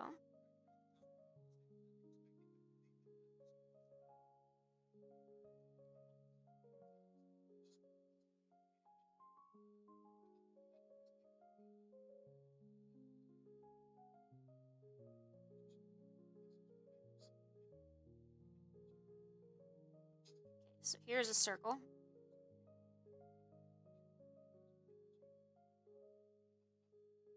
And here is a rounded kind of rectangle. So we'll try to keep them pretty similar. So marking off the halfway point, good idea. Kind of knowing where your nose is. It's really just thirds. So your nose is about a third, your mouth is about a third, then you have your chin.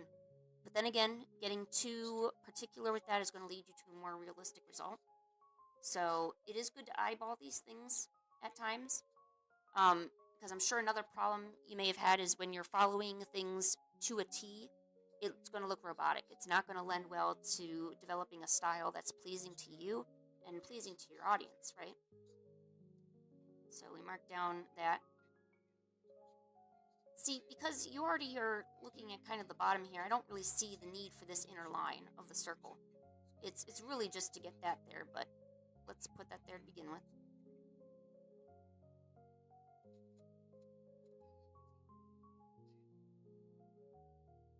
And it's hard to get like a front view to look even on both sides.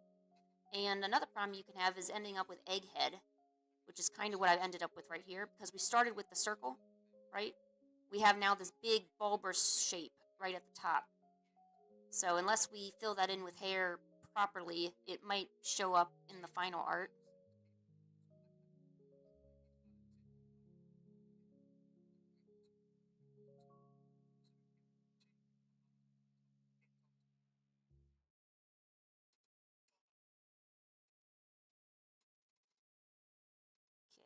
Let's put in some cute little eyes.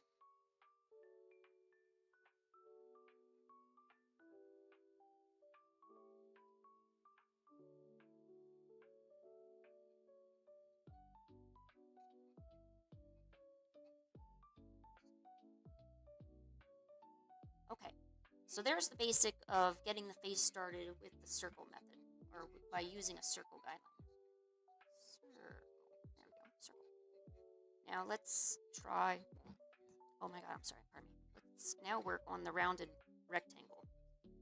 So, because we start off with the rounded rectangle, the placement of my chin has pretty much already been decided. So I can simply use this point right here in order to make my chin. And a lot of it comes with practice. So knowing how far up to put your chin, you don't want it too far down. You don't want it too far down. You don't want it too far up. Otherwise, you get like super mega point chin.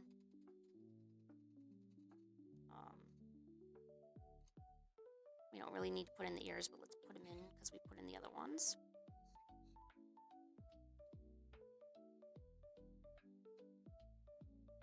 Another good reference for kind of building blocks is if you look at the art of animation series, because a lot of times they'll have sketches and drafts of the characters in there, and you can kind of see in the early stages how they were approaching constructing the head and the body and what shapes they use. So kind of similar to what I said before about other stuff. Okay, now let's see.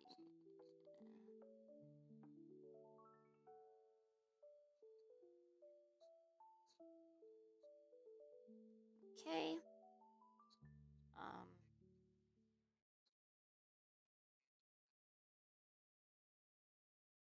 Oh my god. I'm sorry, a bug scared me, but it's a ladybug. Okay. Sorry, it was just crawling over and I didn't know what it was. I was like, ugh.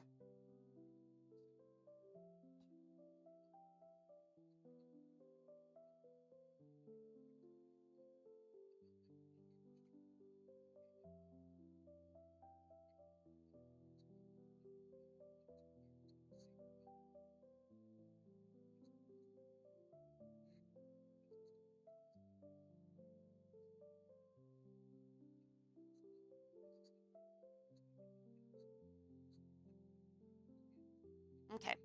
So there we are with the two different methods. So you can definitely see a difference in the facial shape of both. And you can kind of see that, you know, there's still two faces. They're kind of semi-attractive faces. Without hair, it's kind of hard to look at them and say, yeah, I'd go out with that. But two different methods for it. So now let's see what we can do about adding hair to these little babies.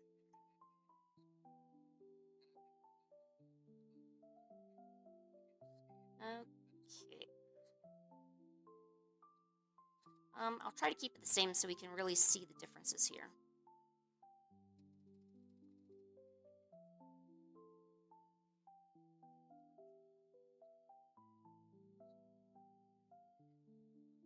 Actually, let's see how well I did. That one head is bigger than the other head. Will be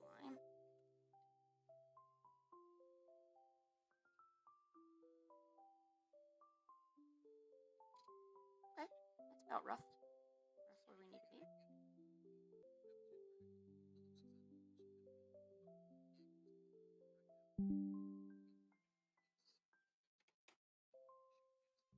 Okay, sorry, it looks like we disconnected. Okay.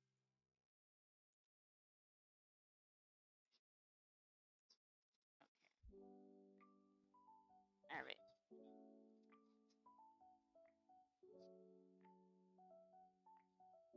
So we'll do something with bangs, something kind of like short, so it's kind of easy to see the difference between the two of them. So hair, right? Got a lot of it, but we don't need to draw every strand. It's not necessary. So, key points to think is that there's going to be bangs, right? So a section of bangs.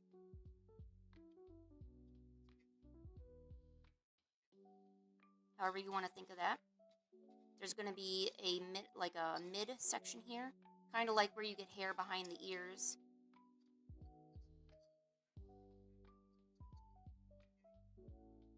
Like a middle section right here. And then there's going to be the back section, where that's all the hair that's kind of in the back, far away from view. So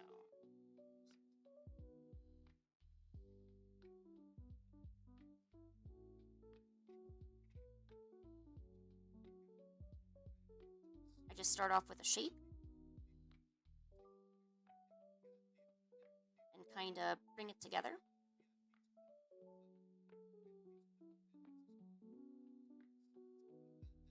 And you can get as detailed as you want. You know, you can add more strands, you can add a little bit more, maybe some lines up in here to kind of show movement. You can add some flyaways, maybe that have gotten away from you. Maybe there's a little flyaway up here. Okay, so we have our first part of hair. Let's do the same thing over here.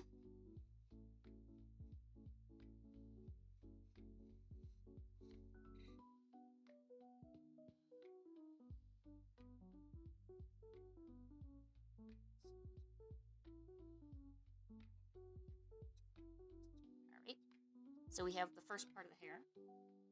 In pink, I'm going to do that middle section here. And actually, let's kind of bring that down so we kind of see what we're doing. So we're going to do the middle section of this. It's kind of where the hair is like right behind the ears, but still, you know, forward.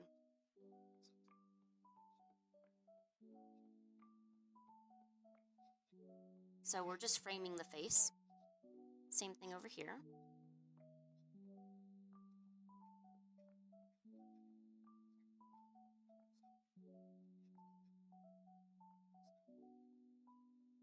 Alright, and now for the layer in the back, let's just make that, I guess purple is fine. So we're going to add a little line up here, because now we're basically framing off the rest of the head. Okay, put that there. And I did say it would be shorter style hair, but let me bring it down a little bit just so we can kind of see the difference in the layers here. And doing that ribbon practice comes in handy, because then you can kind of twist the hair. So this little piece of hair right here is kind of twisting around like that. And it's little details like that that you add into your art that creates a lot of believability and really gives it that aestheticness that, you know, people are fond of. So this one, let's make you a little bit more wavy. The son of Baconator is only $3 for a limited time. You know, smoked bacon, rich melted cheese. That son of Baconator is only $3. Thank you to whoever wished upon that star. For bacon that just won't quit, gotta be Wendy's. U.S. pricing participation may vary. Prices may be higher in Alaska and Hawaii, not valid on a combo or in third-party delivery platform. Okay. Oh, this ladybug is still here. Why are you here? Okay. So now that we've done the hair, so now let's bring that back up. Oh, and let me change the color of the lines so you can kind of get a better look. Okay. So there's a simple face and hair tutorial.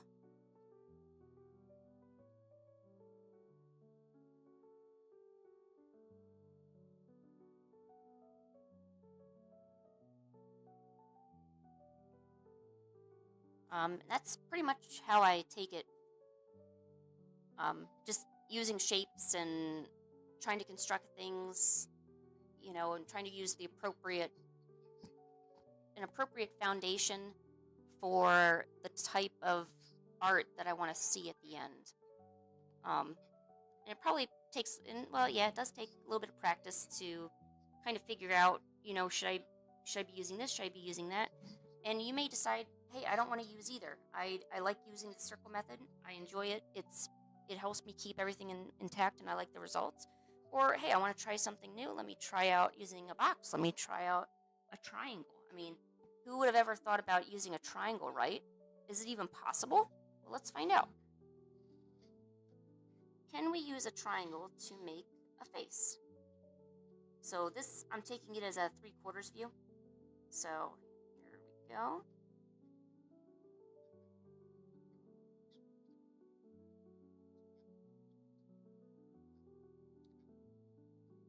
And you're basically doing the same thing, You can take the fundamentals that you learned from all the other stuff and use it towards what you want to use it towards. It actually already starting to look out a little semi-realistic.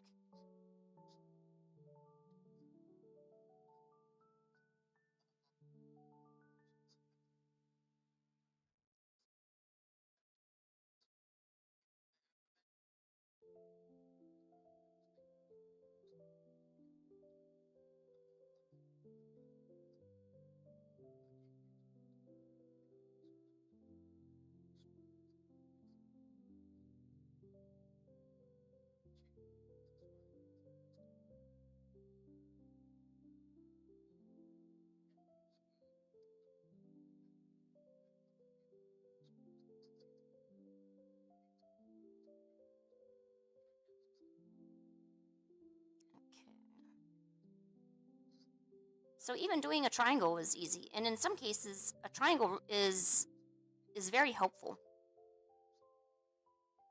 because it actually helps you figure out which direction the character is kind of looking. So if you need to do something that's, or maybe even a triangle to help you draw the circle kind of thing. So whether you're looking up this way or you're maybe looking down this way.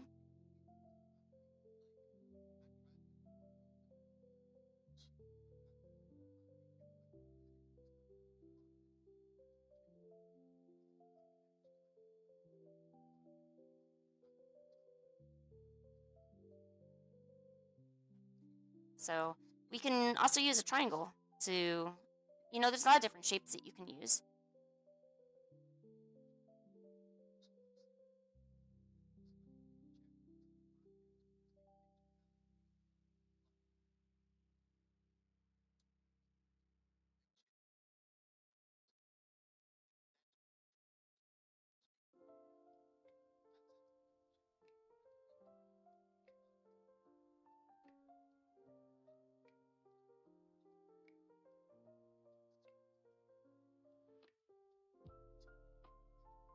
Yeah, the Illuminati can be solved if we simply just use it as a guideline for making our art.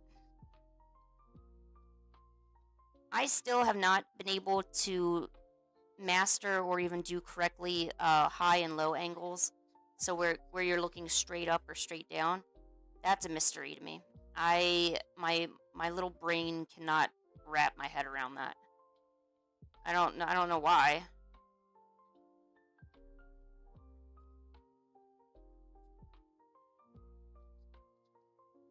I mean, you'd still do the same thing with shapes.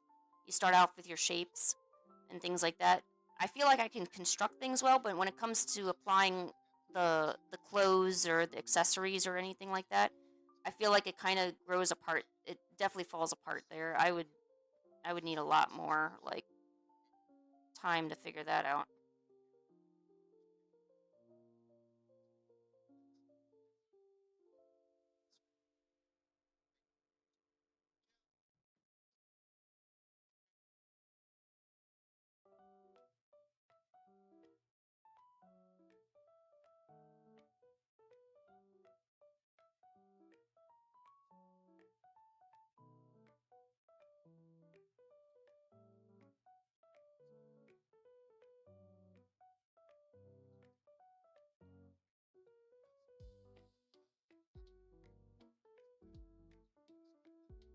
So yeah, I hope this helps you guys. I know we kind of went off track from whatever we were doing. I don't mind doing tutorial streams. Definitely having someone to tell me what they want to see really helps, though.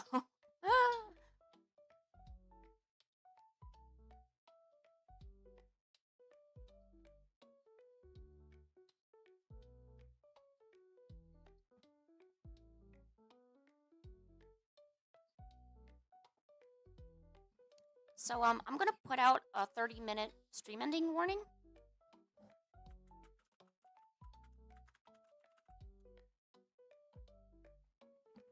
I'm not leaving right now or anything.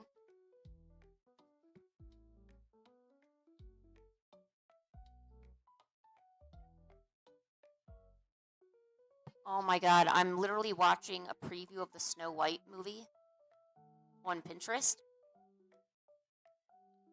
And it looks god awful. I don't know why they did the dwarfs in CGI. There's tons of dwarf actors that probably would want that, you know? A little bit of both. A little bit of raw dogging helps, a little bit of guidelines helps. Kinda depends. So here, let's do some, bodies. Sometimes, I mean, I don't know. Bodies,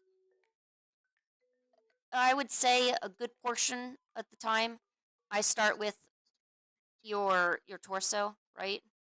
And your pelvis, and then you do all that other stuff that goes with it, you know, and then you got a body, and you're happy because you got a body, and bodies are good, you know, but let's be honest, once again, that doesn't, oh god, the Train Your Dragon remake also looks awful. No offense. So, there's a whole other thing with the dragon thing that I can't talk about, but that's something near here and there. So yeah, you could start like this to do your bodies, right? But once again, you're getting, and I said that simplification was good, okay? But that doesn't mean we need to follow this box perfectly, because when we follow the guidelines to a T, that's what leads to that roboticness, right? In reality, you know, the shoulders come down like this, right? And, you know, if you were to, I pretend like you're drawing a t-shirt on him, you know? You're drawing a t-shirt on him, and, you know, a little bit of this action happening, and, you know, that. But, so yeah, starting off with guidelines, and then kind of figuring out which way they face.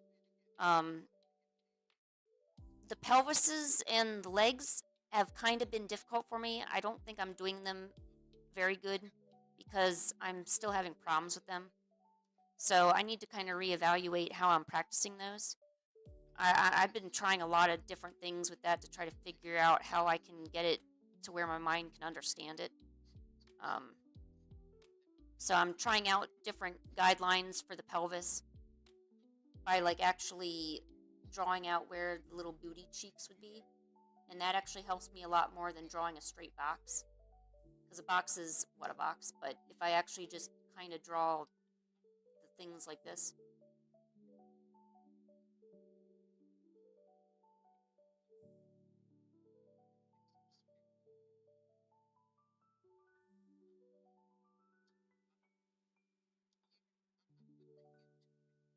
Oh god, the ladybug is on my thing now.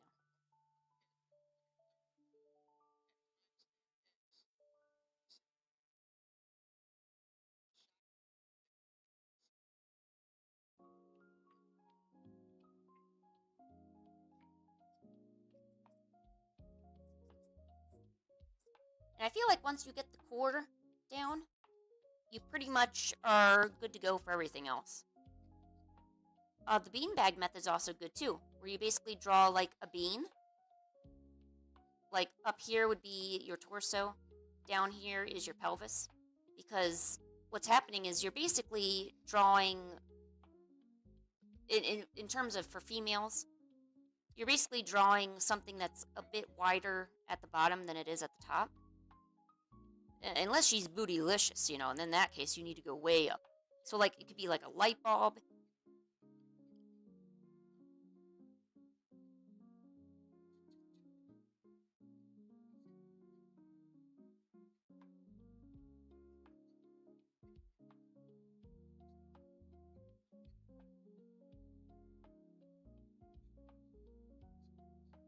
And then you can add in your arms and your legs and the head. But I find when you're trying to draw and you draw the head, right? And then you draw the shoulders, right?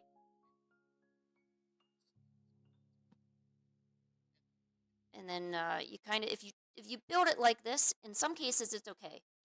If you're drawing something that only requires you to have a bust up, so say you're drawing a manga panel for your whatever, you know, this will work. But if you need to be drawing a full length character and you're starting at the head and you're perfecting everything, the head is beautiful, looks really good. Oh, I got all my hair done, everything's ready. Okay, great. And now you're drawing the shoulders, okay? Or you're drawing where you think the shoulders are.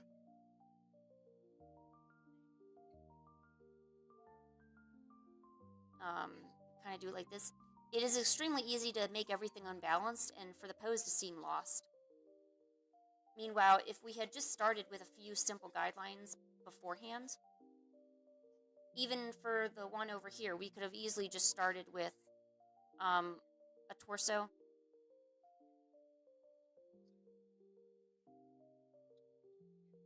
We could have just started with just some simple guidelines. I would never recommend like drawing stuff like head down, no guideline, no way to figure out how to draw stuff. So, because it's always good to try to figure out where your feet are going to land.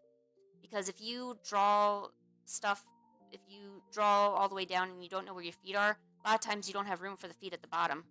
Like I can't even think of how many times I've tried to draw a full body figure and the feet my legs would end up too long somehow, and then there was just no room for the feet at the bottom of the page.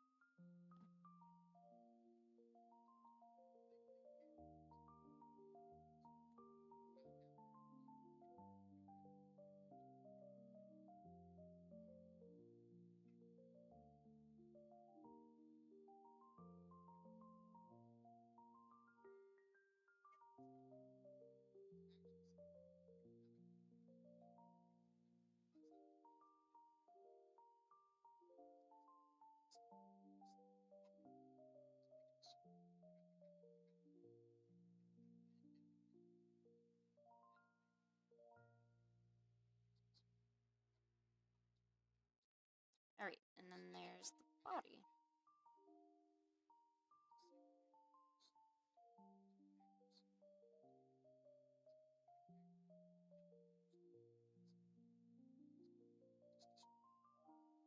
So, yeah.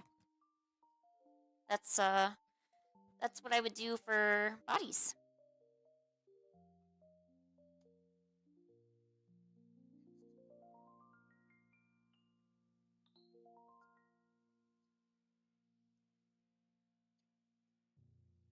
There we go. Any other questions for tutorials or anything like that?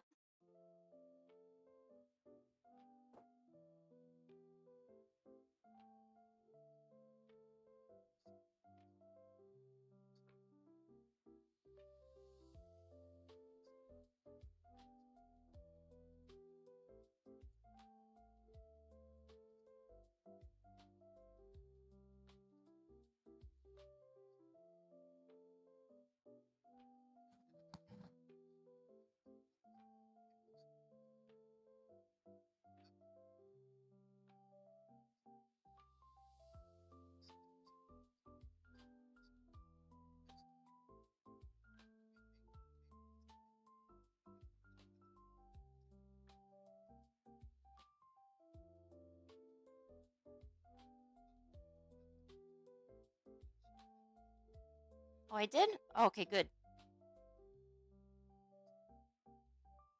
I actually have lots of ideas for videos to post on the channel, and I still haven't done them because I'm worried how they'll turn out and everything. And in fact, I have a 2024 year review of my art where you get to see inside my sketchbooks, and I don't really know how to narrate it, so I haven't gone over to my computer to, because I'm gonna actually like speak in it, because now that I have a really good microphone that my boyfriend bought me, and I don't really know how to explain any of it, so I haven't gone to it. I don't know. I know I should. I don't want it to be like December later this year, and I'm like, oh, here's a review of 2024. And they're like, why did it take you a year? It's like, I don't know. I was overthinking. You know, maybe I'll get the courage to do it today while I'm stuck at home. It's extremely cold today. It's been cold every day, but I feel like it's just been getting colder and colder. Like, there's still snow happening, and I'm like, I thought it was spring. Or, well, I thought spring was coming. Apparently winter's still here.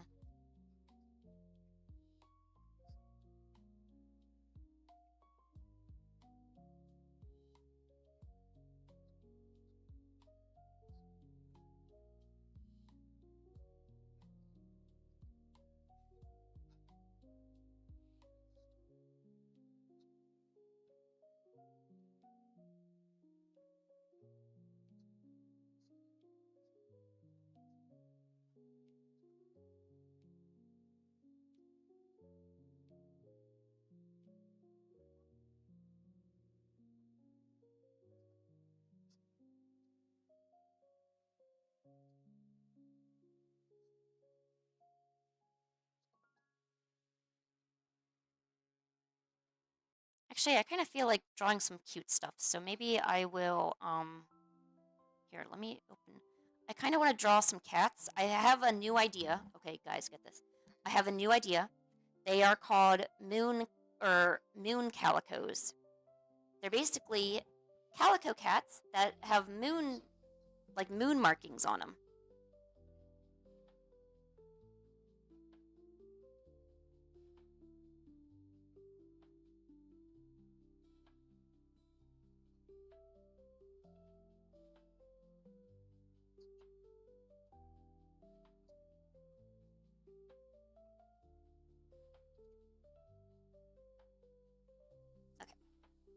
Let's draw a moon calico. So the idea is that, well, no, there's also, he's kind of got a white. Well, not really a white. I don't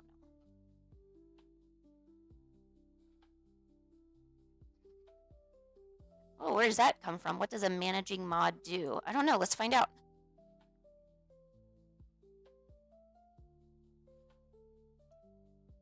So, a standard mod can review and remove chat messages or put users in timeout. And then a managing moderator can manage block words and change chat modes in live, and also has capabilities of a standard moderator. So I guess you kind of do more stuff, I guess. I don't know. I haven't really thought about it. The only managing moderator that I have is the boyfriend. Being an expert in what you're passionate about. Kroger Health, a world of care is in store. Learn more at kroger.com/vaccines. Services and availability vary by location. Age and other restrictions may apply. For coverage, consult your health insurance company. Visit the pharmacy or our site for details.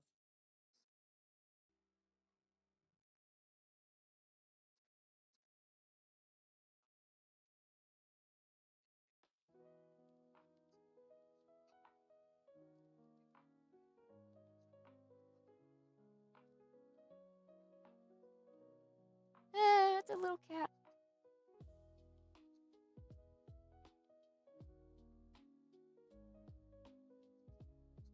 Okay, now a dark color.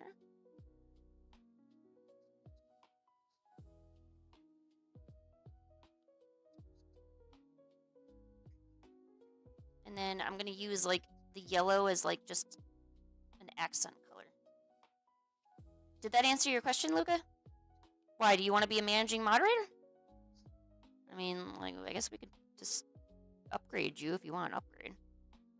There, a moon calico.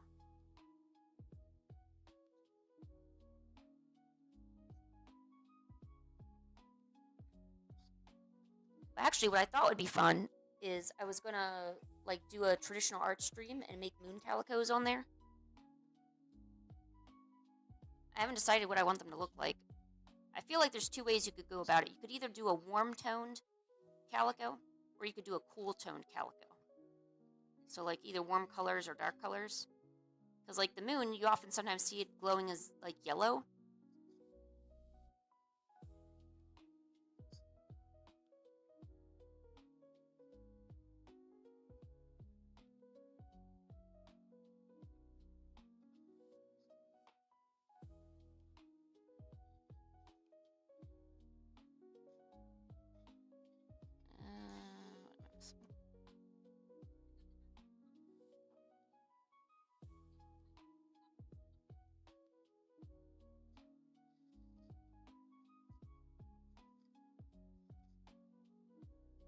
Well, to be honest, I kind of still don't really know what a managing mod does, only because we've never had to do anything with it.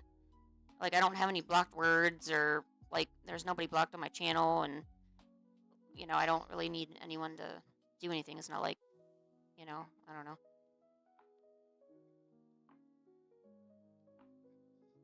Maybe, like, make that gray? Look at the little moon calico.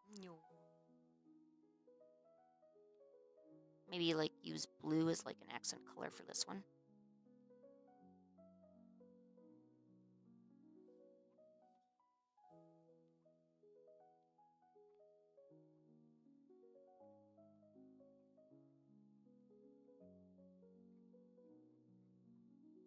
There we go. 2 moon calicos.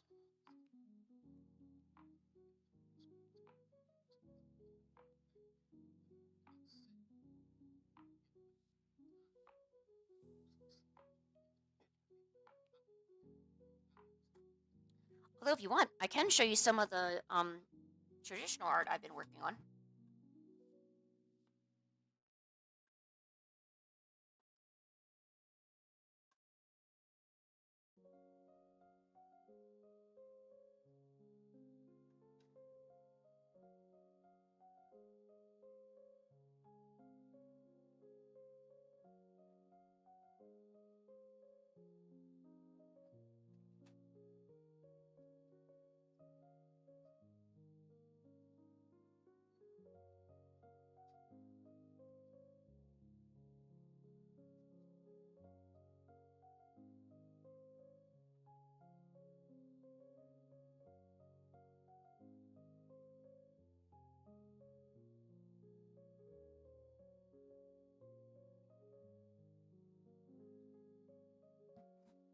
I've been trying to practice clouds lately.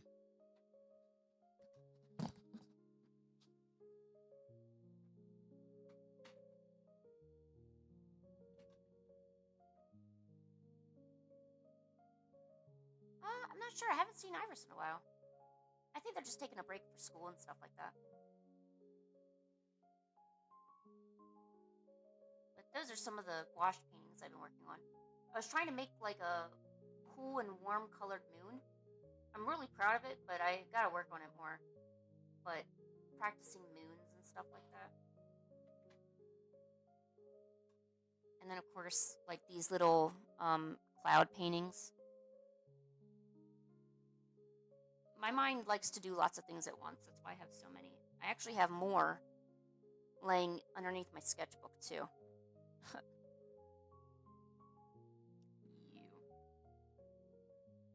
Let's go back and look at the boy.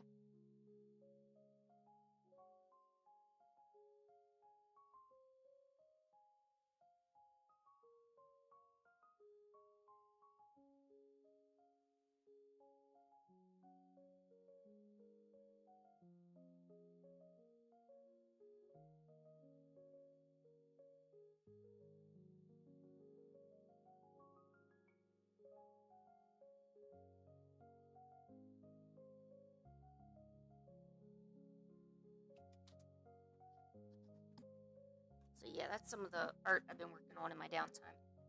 Well, I don't really have downtime. I'm always kind of working, but I would say the one thing that I do need to kind of start working on, and maybe I could do a little bit of that here, is I need to make an Umbreon and an Espeon painting.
That animatic looks really cool.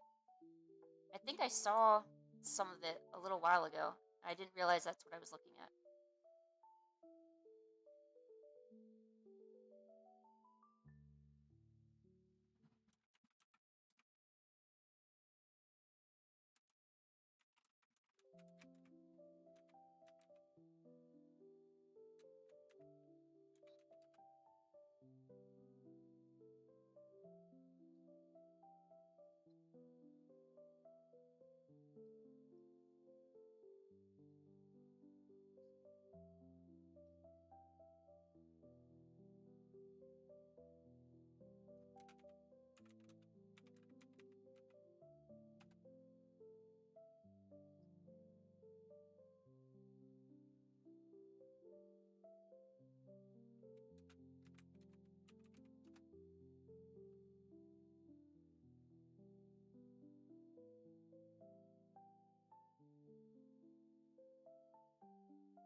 Wait,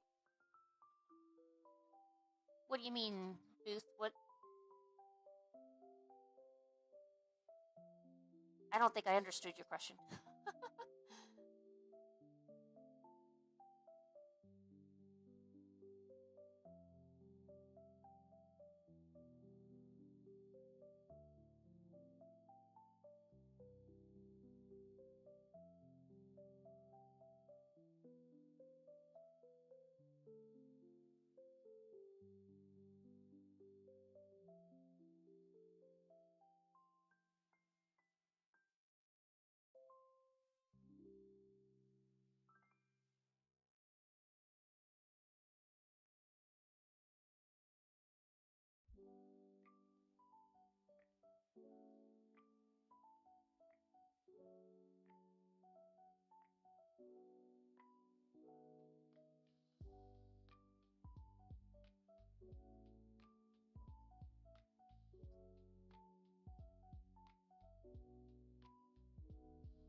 Booth, I didn't really understand your question. Could you like rephrase it a different way or?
that's fine, no problem.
Oh, okay. The dots were just me picking out some colors that I thought might work. Because unless I had a color palette, I don't really know what colors would have worked the best. So, some cases I'll put some colors on the palette so I can see them together and then make adjustments from there. Um, it's kind of like building up, like, because it's easier to see what works and what doesn't is as long as you have something in front of you. So instead of just choosing blindly at the last moment, putting some colors on there or testing out some colors first, kind of like you might test out your markers or your paints to make sure you have the right color before you paint.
problem.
All right.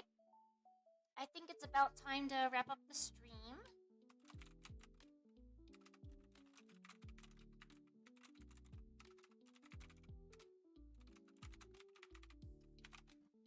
I want to thank everyone who came and had us draw some fun stuff. I hope it was a little bit more entertaining than taking requests. I'll be back again on Tuesday. I haven't come out with the new streaming schedule yet. Once I do, it'll be posted, and I'll give it some time before it goes into effect. So until then, you can expect to see me starting at 9 a.m. on Tuesday. If you want to come by, I'll be working on webcomics and comics, other little projects that I need to get done.